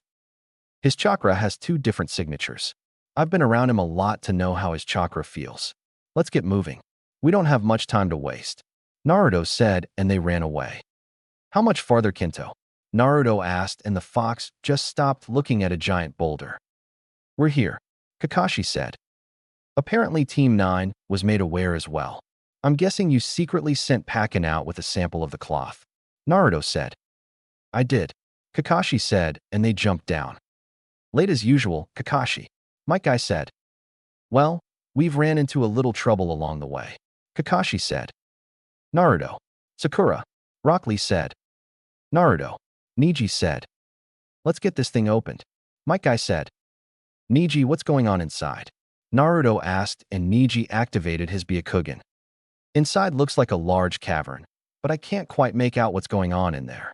I see several people, Neji said. What about Gaara? Naruto asked. He's floating in the air right now. He's nearly out of chakra and is almost dead, Neji said. Before we even think about breaking through, we should learn what kind of barrier it is we're dealing with. Sakura said. That's right. So figure out the type of barrier.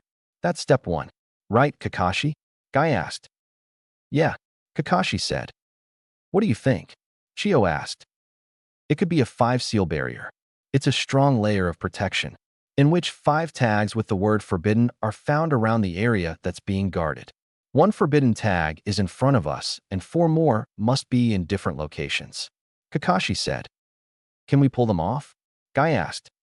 Yeah, but you have to do them at the same time. However, all right, Team 9, let's move out and find those tags. Guy said, and they left after some ridiculous group thing. You should have let me finish.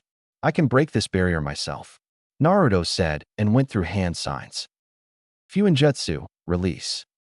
Naruto released a huge amount of chakra that sent Sakura, Chio, and Kakashi flying back and watched as the seal burned away. He looked at Sakura and nodded to her. She stood back up and used her strength to destroy the boulder, and Naruto ran inside. Gaara. Naruto yelled as he threw a tag onto the bubble of chakra Gaara was in, and then chakra started to go back into Gaara. What? All of the holograms yelled except for one that Naruto noticed was Itachi. I'm going to kill you bastards, Naruto said. Sasori, Deidara, finish them quickly. Return with both Jinchuriki, and we will restart the process. A hologram with purple eyes said, and the other holograms went away. Damn it, you stupid Jinchuriki. We were almost finished, Deidara said. Relax, Deidara. Grab the body and return after you've defeated them. I'll handle Chio myself. Sasori said. Deidara created a clay bird then flew off with Gaara. Come on, you stupid Jinchuriki, Deidara said. Sakura, stay with Chio and help her defeat him. Kakashi, you're with me, Naruto said. Right. Be careful, Naruto, Sakura said. Let's go, Naruto. He's getting away, Kakashi said. I'm right behind you. Kinto, go back to Konoha, Naruto said, and the fox quickly ran away. Let's go, Kakashi said, and they ran off. Naruto and Kakashi. Give him back. Now, Naruto demanded as his eyes turned red. All right, no time to waste here, Kakashi said and revealed his Sharingan. Are you really sure you want to waste your time on me, Sharingan Kakashi? You know, my man Sasori is probably a more dangerous opponent than I am, as much as I hate to say that. His idea of art is a bit different from mine. Seems they've started. How confident are you in that young girl and the old lady? You really think they're good enough to handle my partner, Sasori? Deidara asked. He wants to get me out of the way so he can fight Naruto one-on-one. This guy defeated the Kazekage, one of the 5 great Kage. I don't think Naruto on his own could handle him, Kakashi thought. Go on, sensei. Go to Sakura. I'll handle this, Naruto said. He launched himself at Deidara, who used his bird to fly out of the way, causing Naruto to crash into the surrounding cliff. Deidara threw a clay bird at Naruto, which Kakashi jumped in front of and hit with a kunai. Deidara made the bird explode, and Kakashi carefully looked on as he stood on the side of the cliff. A shuriken came flying out of the smoke, and Kakashi easily deflected it as the smoke cleared, showing Deidara perfectly fine. Good. It would have been very disappointing if you'd been beaten that easily, Deidara said, and Naruto came out of the cliff. Let go of him. I'll never let you have him. I'll get Gaara from you. Nothing can stop me, Naruto said. You're quite an unusual Jinchuriki, aren't you? I thought you were all sullen loners and didn't care about anyone else. To date, we've destroyed 2 Jinchuriki, not including him, of course, but nobody ever tried to save them from us before. Not a friend, a neighbor, not a soul came to their aid. In fact, it seemed like people were happy to finally get rid of them. You can't forsake one of your own kind, can you? You connected to this pathetic creature. Such a shame. I will give you credit. Gaara was nearly dead until you came and reversed the extraction of the one-tailed beast. Very soon he will be dead, and then the same thing will happen to you, Deidara said. I've had it. Hand over Gaara right now, Naruto said. It's only a matter of time until my man Sasori takes care of their friends inside. But if he rushes out here, the whole point of using this guy to draw out the 9 tails Jinchuriki will be for nothing, Deidara thought, and started to fly away. You're not getting away, Naruto said and ran after him. Naruto. No. Stop, Kakashi said. Just go back to Sakura, Kakashi-sensei. I can handle this guy, Naruto said. Damn it, Kakashi said and chased after them. At this rate, I won't be able to help the others. Sakura, Lady Chio, you'll have to hold him off a bit longer. Kakashi thought. Still chasing me? You'd better catch up with me soon, Deidara said. When you do reach me, I'll take care of you, Deidara said as he prepared some clay. I might as well get started, Deidara thought. Where do you think you're going? Naruto asked, chasing after him. I really am lucky, getting to take down 2 Jinchuriki. Deidara threw 3 clay balls towards Naruto, and they turned into birds. They exploded as soon as they reached him, causing Kakashi to yell out for him. Kakashi destroyed one of them with a shuriken, and it exploded. Naruto climbed back up and just looked at Deidara. Damn it, we're not done yet, Naruto said and ducked out of the way from an exploding clay bird that exploded near Kakashi, who was unaffected. Well, he is the copy ninja. A single detonating clay isn't going to work against him. I don't have a lot of clay left either. All I was trying to do was lure out the Jinchuriki. Now I've got to deal with this. All I want is the Jinchuriki. The copy ninja is a headache I don't need. I have to find a way to separate them, Deidara said and threw 2 clay spiders trying to slow Kakashi down, but it didn't work. He sure is trying to slit the 2 of us up. So that's his game. He wants to face Naruto one-on-one, Kakashi thought. So much for strategy. I guess my only option is taking the 2 of them down together. I don't have much detonating clay left. A shame, really. If I knew I'd end up in this predicament, then I would have brought along a little extra. Oh well, I still have my trump card, Deidara said. We're not getting anywhere chasing after him like this, Naruto thought. Hurry up, Kakashi-sensei. We're gonna lose him at this rate. Get a move on, Naruto said. It's okay. You're the reason he's here. Don't forget that. He won't get so far ahead as to lose us completely, Kakashi said. Fine. Then give me some ideas on how to stop this guy then, Naruto said. Don't worry, Naruto. I've got a couple of strategies, but I need a little more time to work out the angles, Kakashi said. We don't have time for that. We need to get to Gaara before it's too late. We don't know if there's another hideout close by. We need to act fast before he gets away with Gaara, Naruto said. He's right. I didn't think about that, Kakashi thought. Damn it. He's speeding up, Naruto said and picked up speed.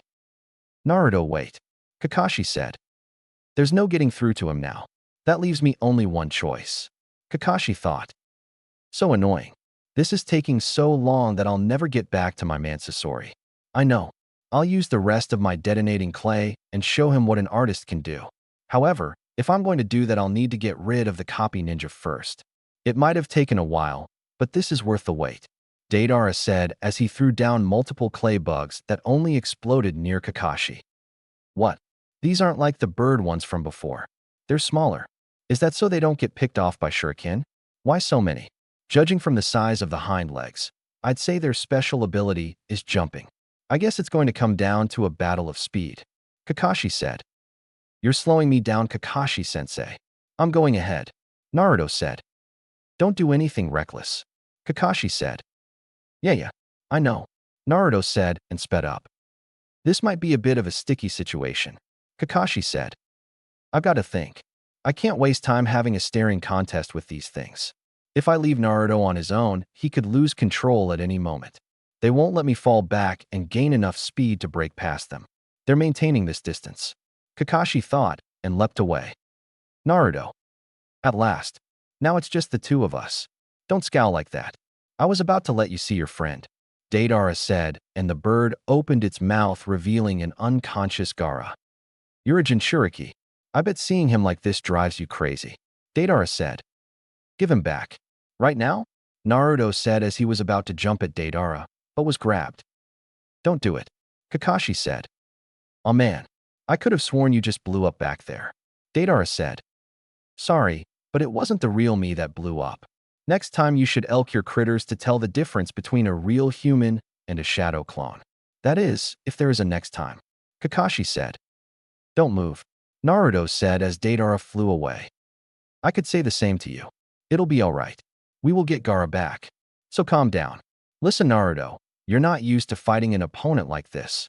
That's not all. You're a close combat fighter. He experts in long range. That makes him your worst enemy. There are only two ways to beat this kind of foe. One is to get him to fight up close and personal. Your only other option is to beat him at his own game. Kakashi said. How can we do that? Naruto asked. Depending on which strategy is chosen. I don't have time for this, Naruto said and just disappeared. What? He's so fast. I need to get rid of that bird, or at least one of its wings to ground him. Kakashi thought as he started gathering chakra to his eye. Hey, where's the Jinchuriki? Deidara asked. Right here, Naruto said, and when Deidara turned around, Naruto cut his arm off with a lightning-enhanced kunai, making Deidara yell out in pain as Naruto jumped off the bird. Ack! My arm! How dare you! Deidara yelled. Just then, Kakashi's Sharingan morphed into a different shape, causing it to look like a three-bladed pinwheel. Deidara was about to fly at Naruto when his body started to get sucked into a vortex. He didn't know what was happening, and when he thought he was a goner, the vortex stopped and he was unharmed. He saw Kakashi grab his left eye and nearly collapse. Deidara let out a sigh as he thought he was safe, but was wrong when Naruto used a Rasengan to cut the head off of his bird, causing the body to fall to the ground. Naruto created some clones and had them grab the head with Gaara as Deidara was falling through the air into the trees. Good job, Naruto, Kakashi thought and deactivated his Manjikyu Sharingan. Kakashi-sensei, you alright? Naruto asked.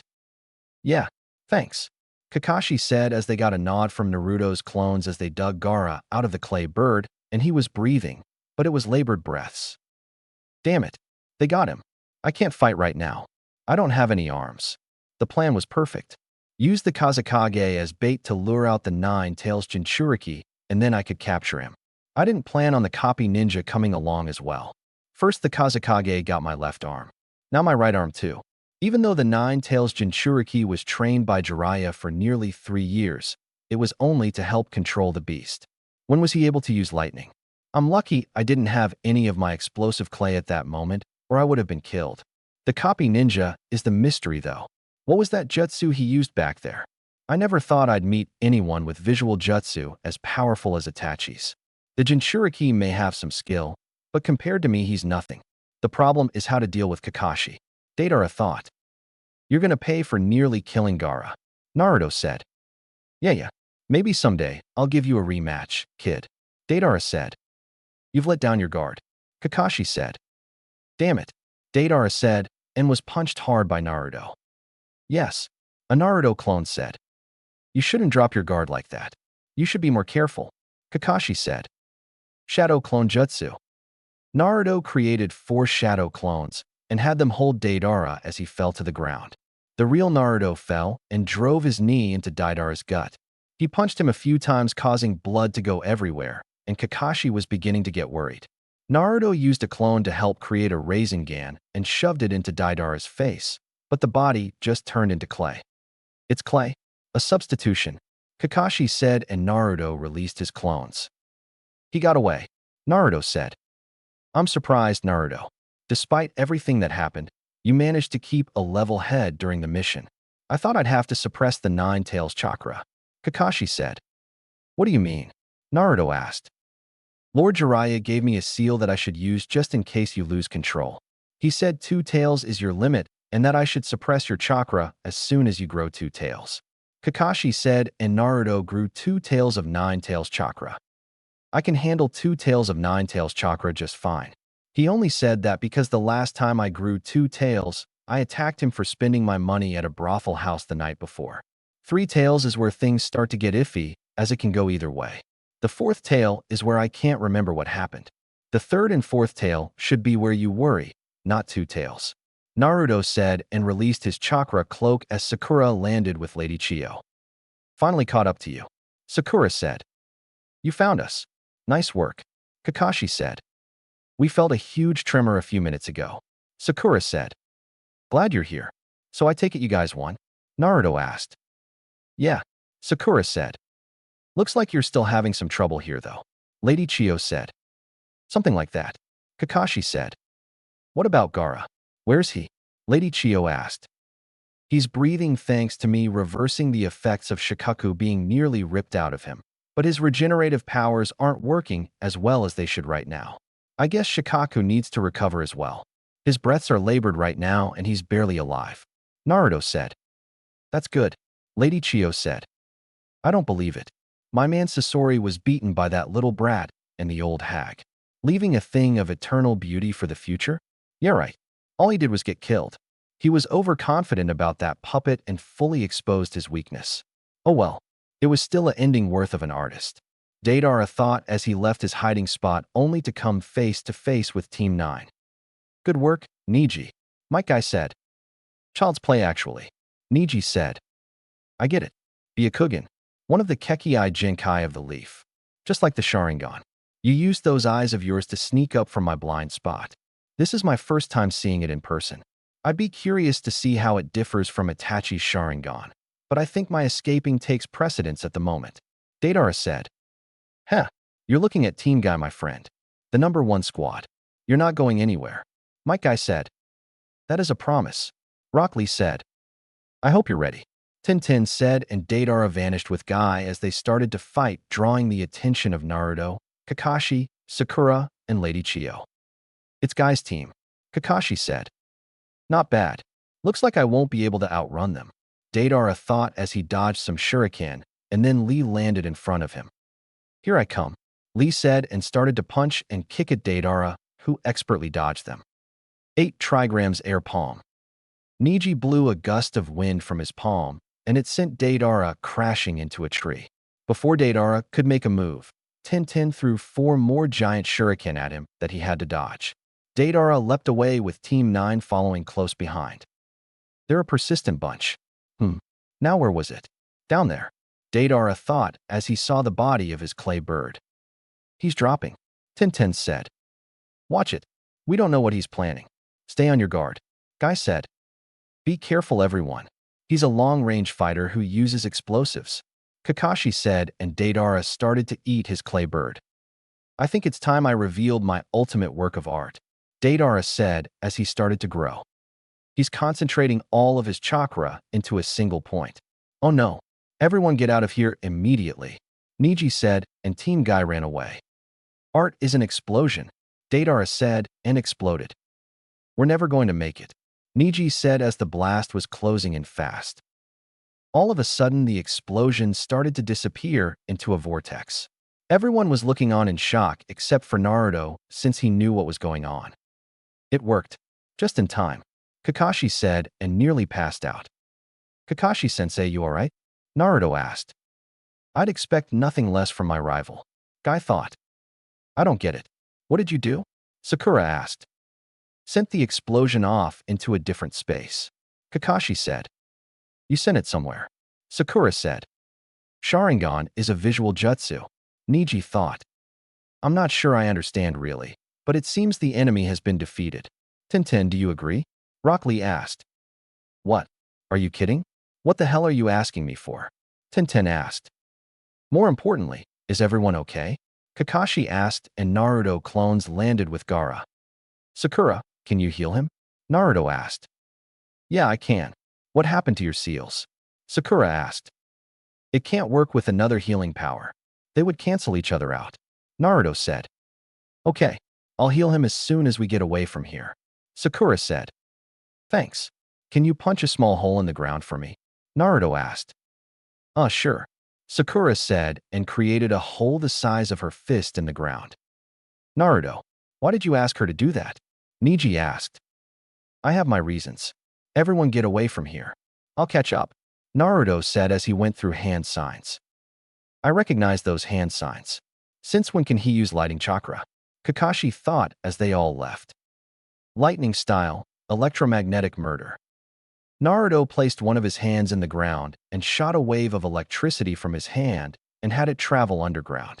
He held the jutsu for 10 seconds, and after he was finished, he jumped away with a smirk on his face. He caught up with the rest of the team and released his shadow clones. Did it work? Kakashi asked. Not the way I wanted, but I got my point across, Naruto said. Good, Kakashi said. Sakura, is it working? Naruto asked. No, it's like he's dead and I can't revive the dead, My chakra is low and not nearly as strong as it needs to be to get everything under control. You'd need Tsunade or Shizen to do this one. I'm sorry, Sakura said. It's all right. We know you tried, Naruto said, and Sakura walked away sadly. Perhaps I can be of some assistance, Lady Chiyo said, and walked over to Gaara. How? Naruto asked, and Lady Chiyo started to channel chakra into Gaara. Lady Chiyo? That jutsu. You can't use it, Sakura said. I don't get it. What's she doing? Naruto asked. Is that what I think it is? Guy asked. Yeah, Kakashi said. What's she doing? Naruto asked. She's giving up her own life for his. It's the one's own life reincarnation jutsu. It's in strength kenjutsu that can be used on both the living and dead. Using it on the living can save and restore the target from an otherwise fatal condition, but will leave the user greatly exhausted. When used on the dead, the user will find certain death in exchange for the soul of the deceased. Sakura said. So then she'll survive, right? Naruto asked and noticed her chakra slipping. Damn it, not enough chakra, Chiyo said, and Naruto helped her out. You can use my chakra. That'll work, right, Granny? Naruto asked. Place your hands on top of mine, Chiyo said, and Naruto did as told. I guess I have my answer. She's not going to survive, Naruto thought. You should know by now that I'm not going to survive. I was never going to live after that fight with Sasori anyway. In this world of shinobi created by frivolous old people, it's a great comfort to know that souls like yourself have come around. Until now, everything I've done in life has been wrong, but at least here in my final hour I can finally do something right for once. The sand and the leaf, may the future that awaits them be different from the way things were in our time. You and Gaara will be the pillars of light to a better future between the two villages and hopefully the rest of the world. Eventually, you will become Hokage and will be better than any Hokage that has ever taken the title. You will become even greater than Hashirama Senju himself. As for you, Sakura, Lady Chiyo said. Yes? Sakura asked. In the future, help those closest to your heart. Not some grandmother with one foot in the grave. Not like me, child. So few women possess such a strong spirit, and you'll surpass your master as a shinobi and medical expert. I have little doubt. Naruto, do an old woman a favor, would you? You're the only person in the world who knows the extent of Gaara's pain, and he knows your pain. Look after Gaara. He's lucky to have a friend such as yourself. Lady Chiyo said as her jutsu was finished, and Gaara woke up. Gaara, Naruto said. Naruto, what is this? Gaara asked as he was surrounded by sand shinobi. They all came running to help you. You've had everyone worried half to death, Naruto said with a smile. Lord Gaara, are you all right? A girl named Matsuri asked, and Gaara nodded, causing everyone to cheer. You sure had us worried there, Naruto said. No kidding. You caused us a whole ton of grief there, little brother, Kankuro said. Will you two quit already? Gaara's the Kazekage, remember? Show a little respect, nitwits, Temari said. You're just jealous because your little boyfriend isn't around giving you attention, Naruto mumbled. Gaara, talk to me. How do you feel? Temari asked, throwing Naruto out of the way, and Gaara struggled to stand. Easy. You shouldn't get up too quickly. Your body hasn't recovered from what happened, Temari said. Oh, thank goodness. I thought we lost him. Without the Kazekage Iao, a random lead ninja said as he was hit upside the head. Get a hold of yourself. There's no way we'd ever lose Lord Gaara. Lord Gaara is the hottest thing ever. He's quiet, cool, strong, and an elite warrior, Matsuri said. Yeah, Lord Gaara is totally gorgeous, isn't he? After all, he is Kazekage, her friend said. If anything should ever happen again, I'll protect him with all my heart, Matsuri said. No, I will, her friend said. Get in line, Matsuri said as they ran toward him. Well, isn't this something?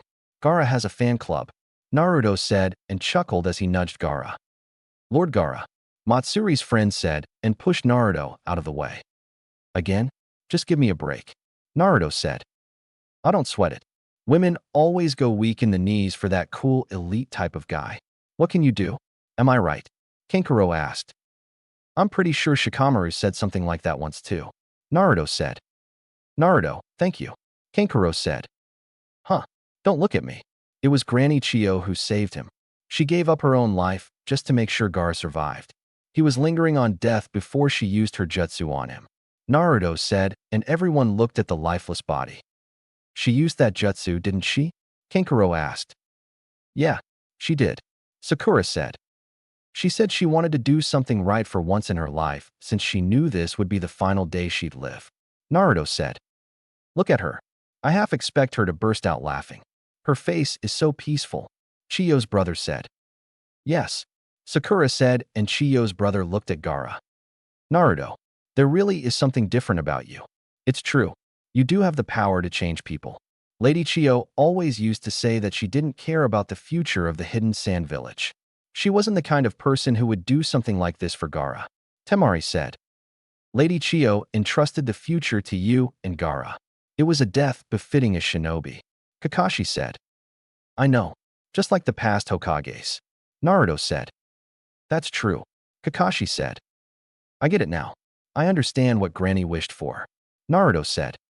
Lord Gaara, are you okay? Matsuri asked as he struggled to stand again. I'm fine, Gaara said. He tried to stand again and fell over, but was caught by Naruto, who grabbed his arm. Naruto helped Gaara fully stand up, then the two of them walked over to Lady Chiyo. As they stood side by side, everyone surrounded the two of them, and Gaara spoke up. Everyone, pray for Lady Chiyo. Bid her farewell, Gaara said, and everyone closed their eyes and said a silent prayer. Let's head out, Gaara said, and everyone left. Suna. How much longer? Baki asked. They'll soon be in sight, a random ninja said. Baki looked out into the desert for any sign of the shinobi. Soon enough, everyone saw Gaara and everyone else walking to the sand village. Once again, everyone cheered for Gaara's safe return as he was being helped by Kankuro and Naruto. That's what I call a warm welcome, Kankuro said. Oh yeah, Naruto said. Look at how many people there are, Rock Lee said. Just what you'd expect for the Kazekage, Niji said. No doubt, Tintin said. I am happy you're safe, Baki said as he approached Gaara. Thanks to these people, Gaara. Naruto, Uzumaki. Thank you, Baki said. Huh, I'm not the one who. I hardly did anything at all really, Naruto said. Lord Kazekage, your people are waiting to welcome you home, Baki said, and everyone created an opening. Come, lead the way, Baki said. All right then, shall we go? Kankuro asked and started to walk. No wait, not yet, Gaara said and looked at the stretcher holding Chiyo's body in a body bag. Yes, you're right, Temari said. Let us honor the memory of Lady Chiyo. A moment of silence. Baki said. Well sis, we made it back home, Chiyo's brother said as they took her into the village. Ready to head inside, Gaara? Naruto asked. Yes, I must get back to my people, Gaara said. I'll help you, Kankuro said. No, I must walk on my own, Gaara said, and began walking then stopped. Are you coming? Gaara asked looking at Naruto. Huh. Oh, sure, Naruto said, and they walked side by side into the sand village. You see what I see, right, Kakashi? Guy asked looking at Naruto and Gaara. Yeah, I see it as well, Kakashi said. What do you mean, sensei? Tintin asked. Don't worry about it, Kakashi said. Few hours later. What? You're leaving already? You can stay a little longer. Come on, Kankuro said. Kankuro's right. At least a day or two. You need time to rest, Temari said. I wish we could, Naruto said. Me too, but we must report back to Lady Tsunade right away, Sakura said. I see, Temari said. Besides, if the Akatsuki were able to penetrate this deep into the sand, I'm worried about the Leaf Village's safety, Kakashi said. I understand you want to leave as soon as possible, Baki said. Yes, exactly, Kakashi said. Even so, your condition, Baki said. Don't worry, I have comrades I can rely on to get me there, Kakashi said. He's right about that, Guy said. By the way, we've already dispatched the preliminary report with Takamaru, but there is no mention of the fate of the two Akatsuki members. Won't you want to inform your village? Baki asked. I'll report that information to the Hokage myself. See, there's something else troubling me, Kakashi said. Suna Cemetery. Is that? Sakura asked looking at a tombstone. Lady Chiyo's resting place. Gaara said. She didn't want a headstone on her grave. Despite her wishes, I thought it was better to have one. I felt sure people would want a place to come remember her. Chiyo's brother said.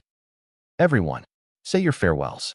Kakashi said, and everyone did a silent prayer. Let's go, Guy said, and everyone walked away except Naruto and Sakura.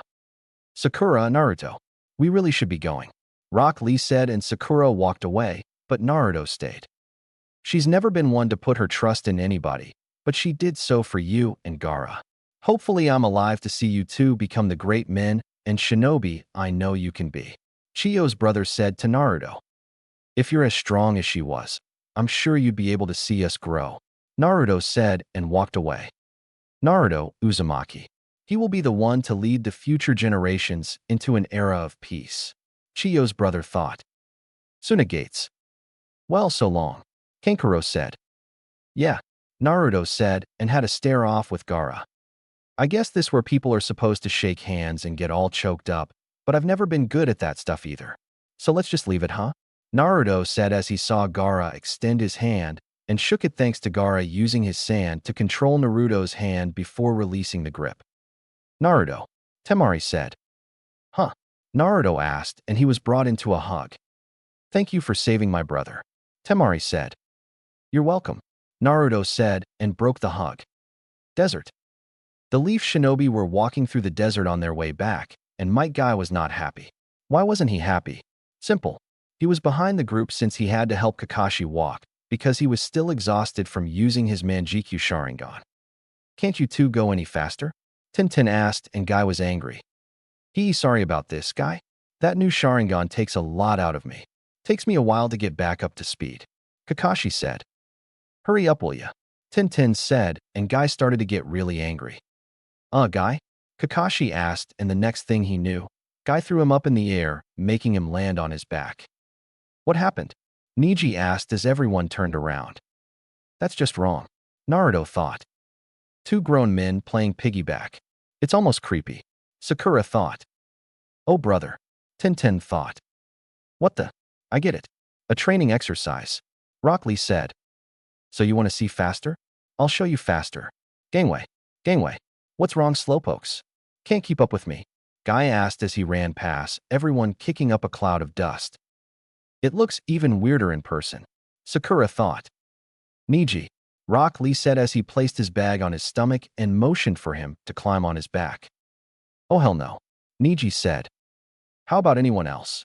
Rock Lee said. No, Naruto said. Don't think so, Sakura said. I'd rather die of a heat stroke, Tintin said. But I must not lose to Guy and Kakashi Sensei, Rock Lee said. How about you carry all of our bags? Naruto asked. That is perfect. With the weight of bags, I'll double the weight of what Guy Sensei is carrying, Rock Lee said as he took everyone's bag and ran off. Summoning Jutsu. Naruto, why did you summon me? Gamabunta doesn't like when I am summoned during training, Gamahiro said. Can you give us a lift about 3 hours from Konoha? I have 4 barrels of Kumo's strongest sake for Bunta, so you won't get in trouble, Naruto said, pulling out a scroll. Sure. Hop on. Remember, I am ungraceful, Gamahiro said. You heard him. Hop on, Naruto said. You want us to ride to Fire Country on that? Niji asked. You can always walk. I'd rather get there quicker and rest longer, Naruto said. There's no arguing with that, Tintin said as she joined Naruto on Gamahiro. I'm in, Sakura said. What did he mean by ungraceful? Niji asked. It might be a bit of a bumpy ride, Naruto said. Will I survive? Niji asked. I don't know. Maybe. Temari did, so I'm sure you'll be fine. Just don't stop channeling chakra to your feet or you'll fall off, Naruto said as Niji joined them. All right, Gamahiro. We're ready, Naruto said, and without warning, Gamahiro jumped away. Konoha Hospital 3 days later. Hey look, he's awake, Naruto said. So I'm back here again, huh? Kakashi asked. Good job, Kakashi. Well done, Tsunade said as she walked into the room with Shizune. My lady, Sakura said. Lady Tsunade, Kakashi said and grimaced, causing his sheet to move down his face, making Naruto get a sneaky look on his face. Kakashi-sensei, you mustn't push yourself. Sakura said. Sakura's right. I examined you earlier, and it's going to take some time before you return to duty. It's bed rest for you for at least a week. Tsunade said as Naruto was trying to get a look at Kakashi's face. Guess I'm not surprised. Kakashi said. Looks like you need some more practice before you master that new Sharingan of yours. Tsunade said. Looks that way. Kakashi said. Anyway, you just take it easy for a while. Team guy should rest too. You can file your report later. Let's go, Shizun. Tsunade said. Yes, ma'am. Shizun said. Oh, my lady. Wait. Sakura said as she ran after them. Outside. What is it? Is it regarding that? Tsunade asked. Yes. Sakura said. Have you told Kakashi about it yet? Tsunade asked. Kakashi-sensei has been out of it for a while, so no, not yet. Sakura said. How about Naruto? Tsunade asked. No, I felt it was better to consult with you first. Sakura said. Tell me everything. Tsunade said. Hokage Tower. It was Sasori, one of the Akatsuki, who told me.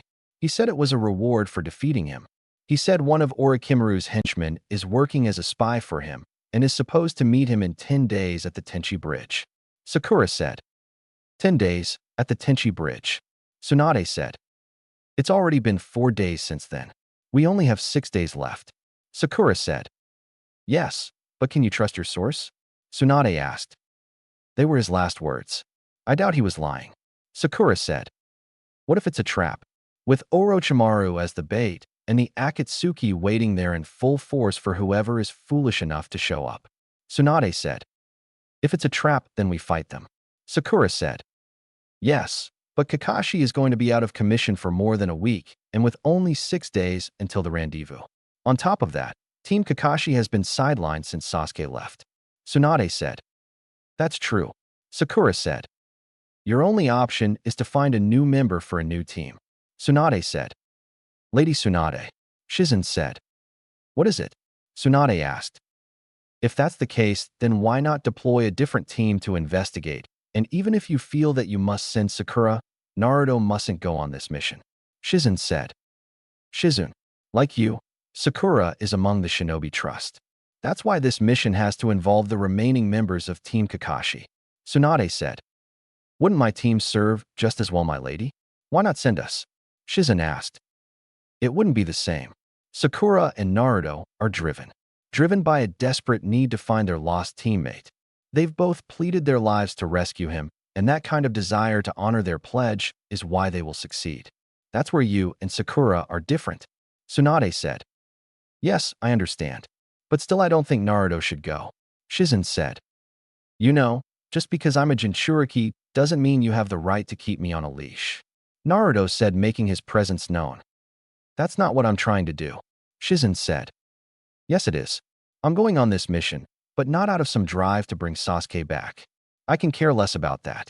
Naruto said. What? What happened to your promise to bring him back? Sakura asked. I grew up.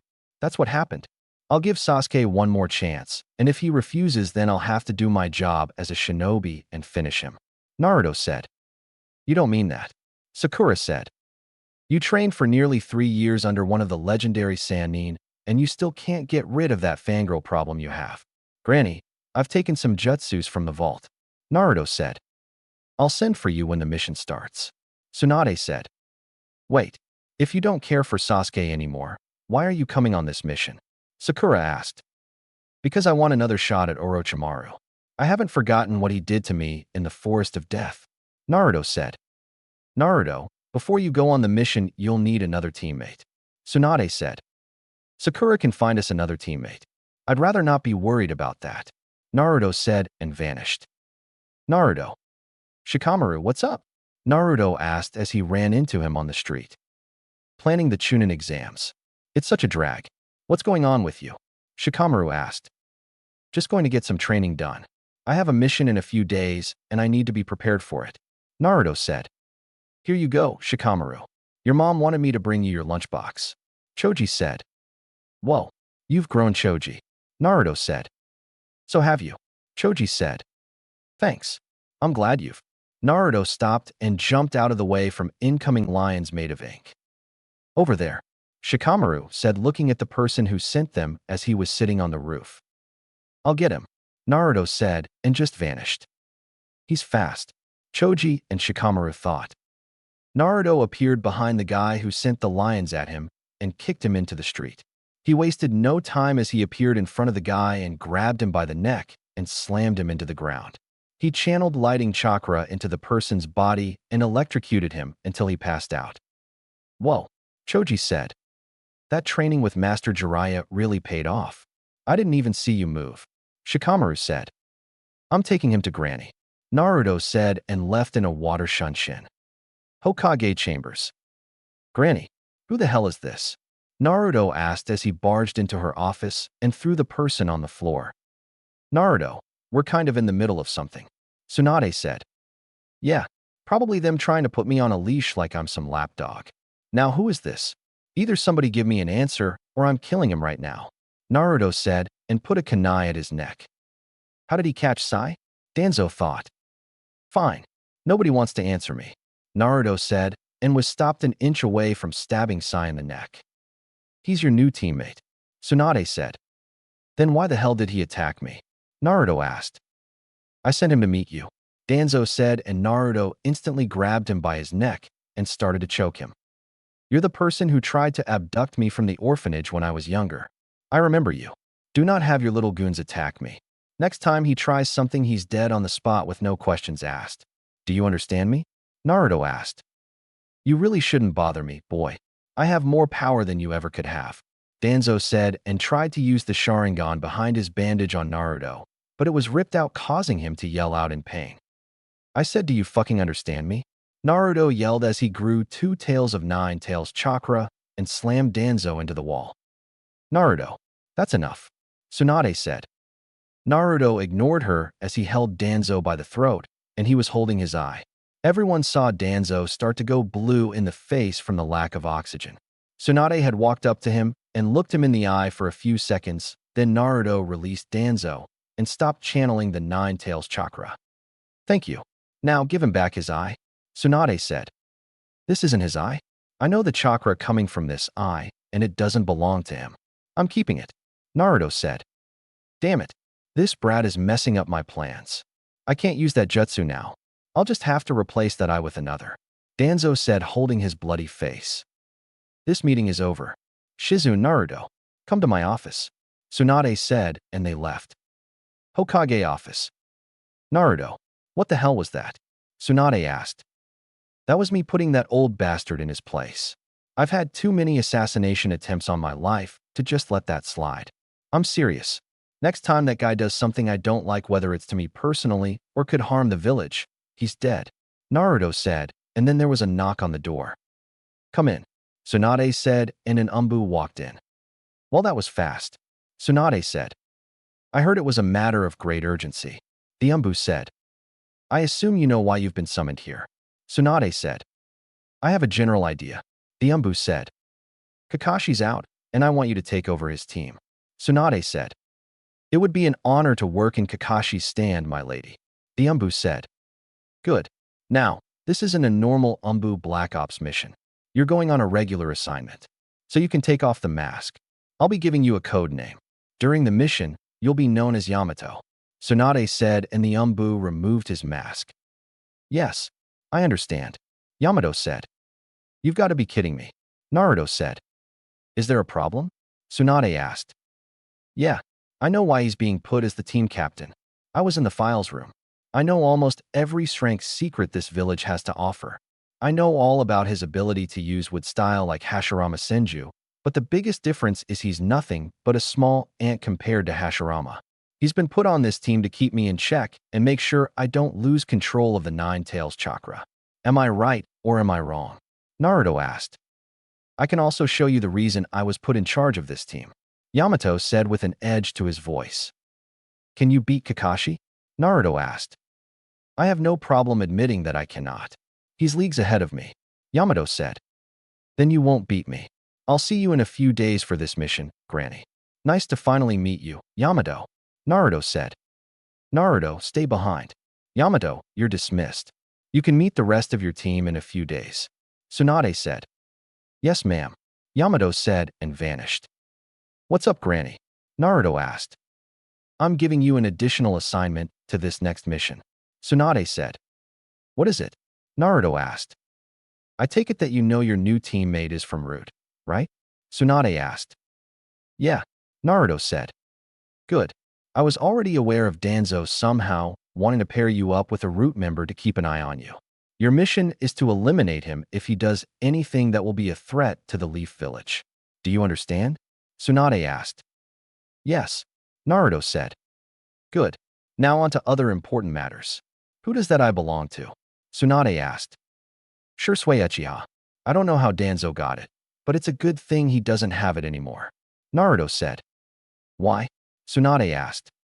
Because Shursui told me about a genjutsu he had that allows him to control someone's mind without them knowing. Something like this in the hands of Danzo could be a danger to everyone. Naruto said and then destroyed the eye. Do you think he's hiding the other one? Tsunade asked.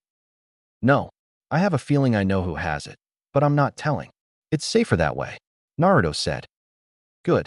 How far along are you in your training? Tsunade asked. I'm pretty far. Everything's going smooth except my wind chakra training.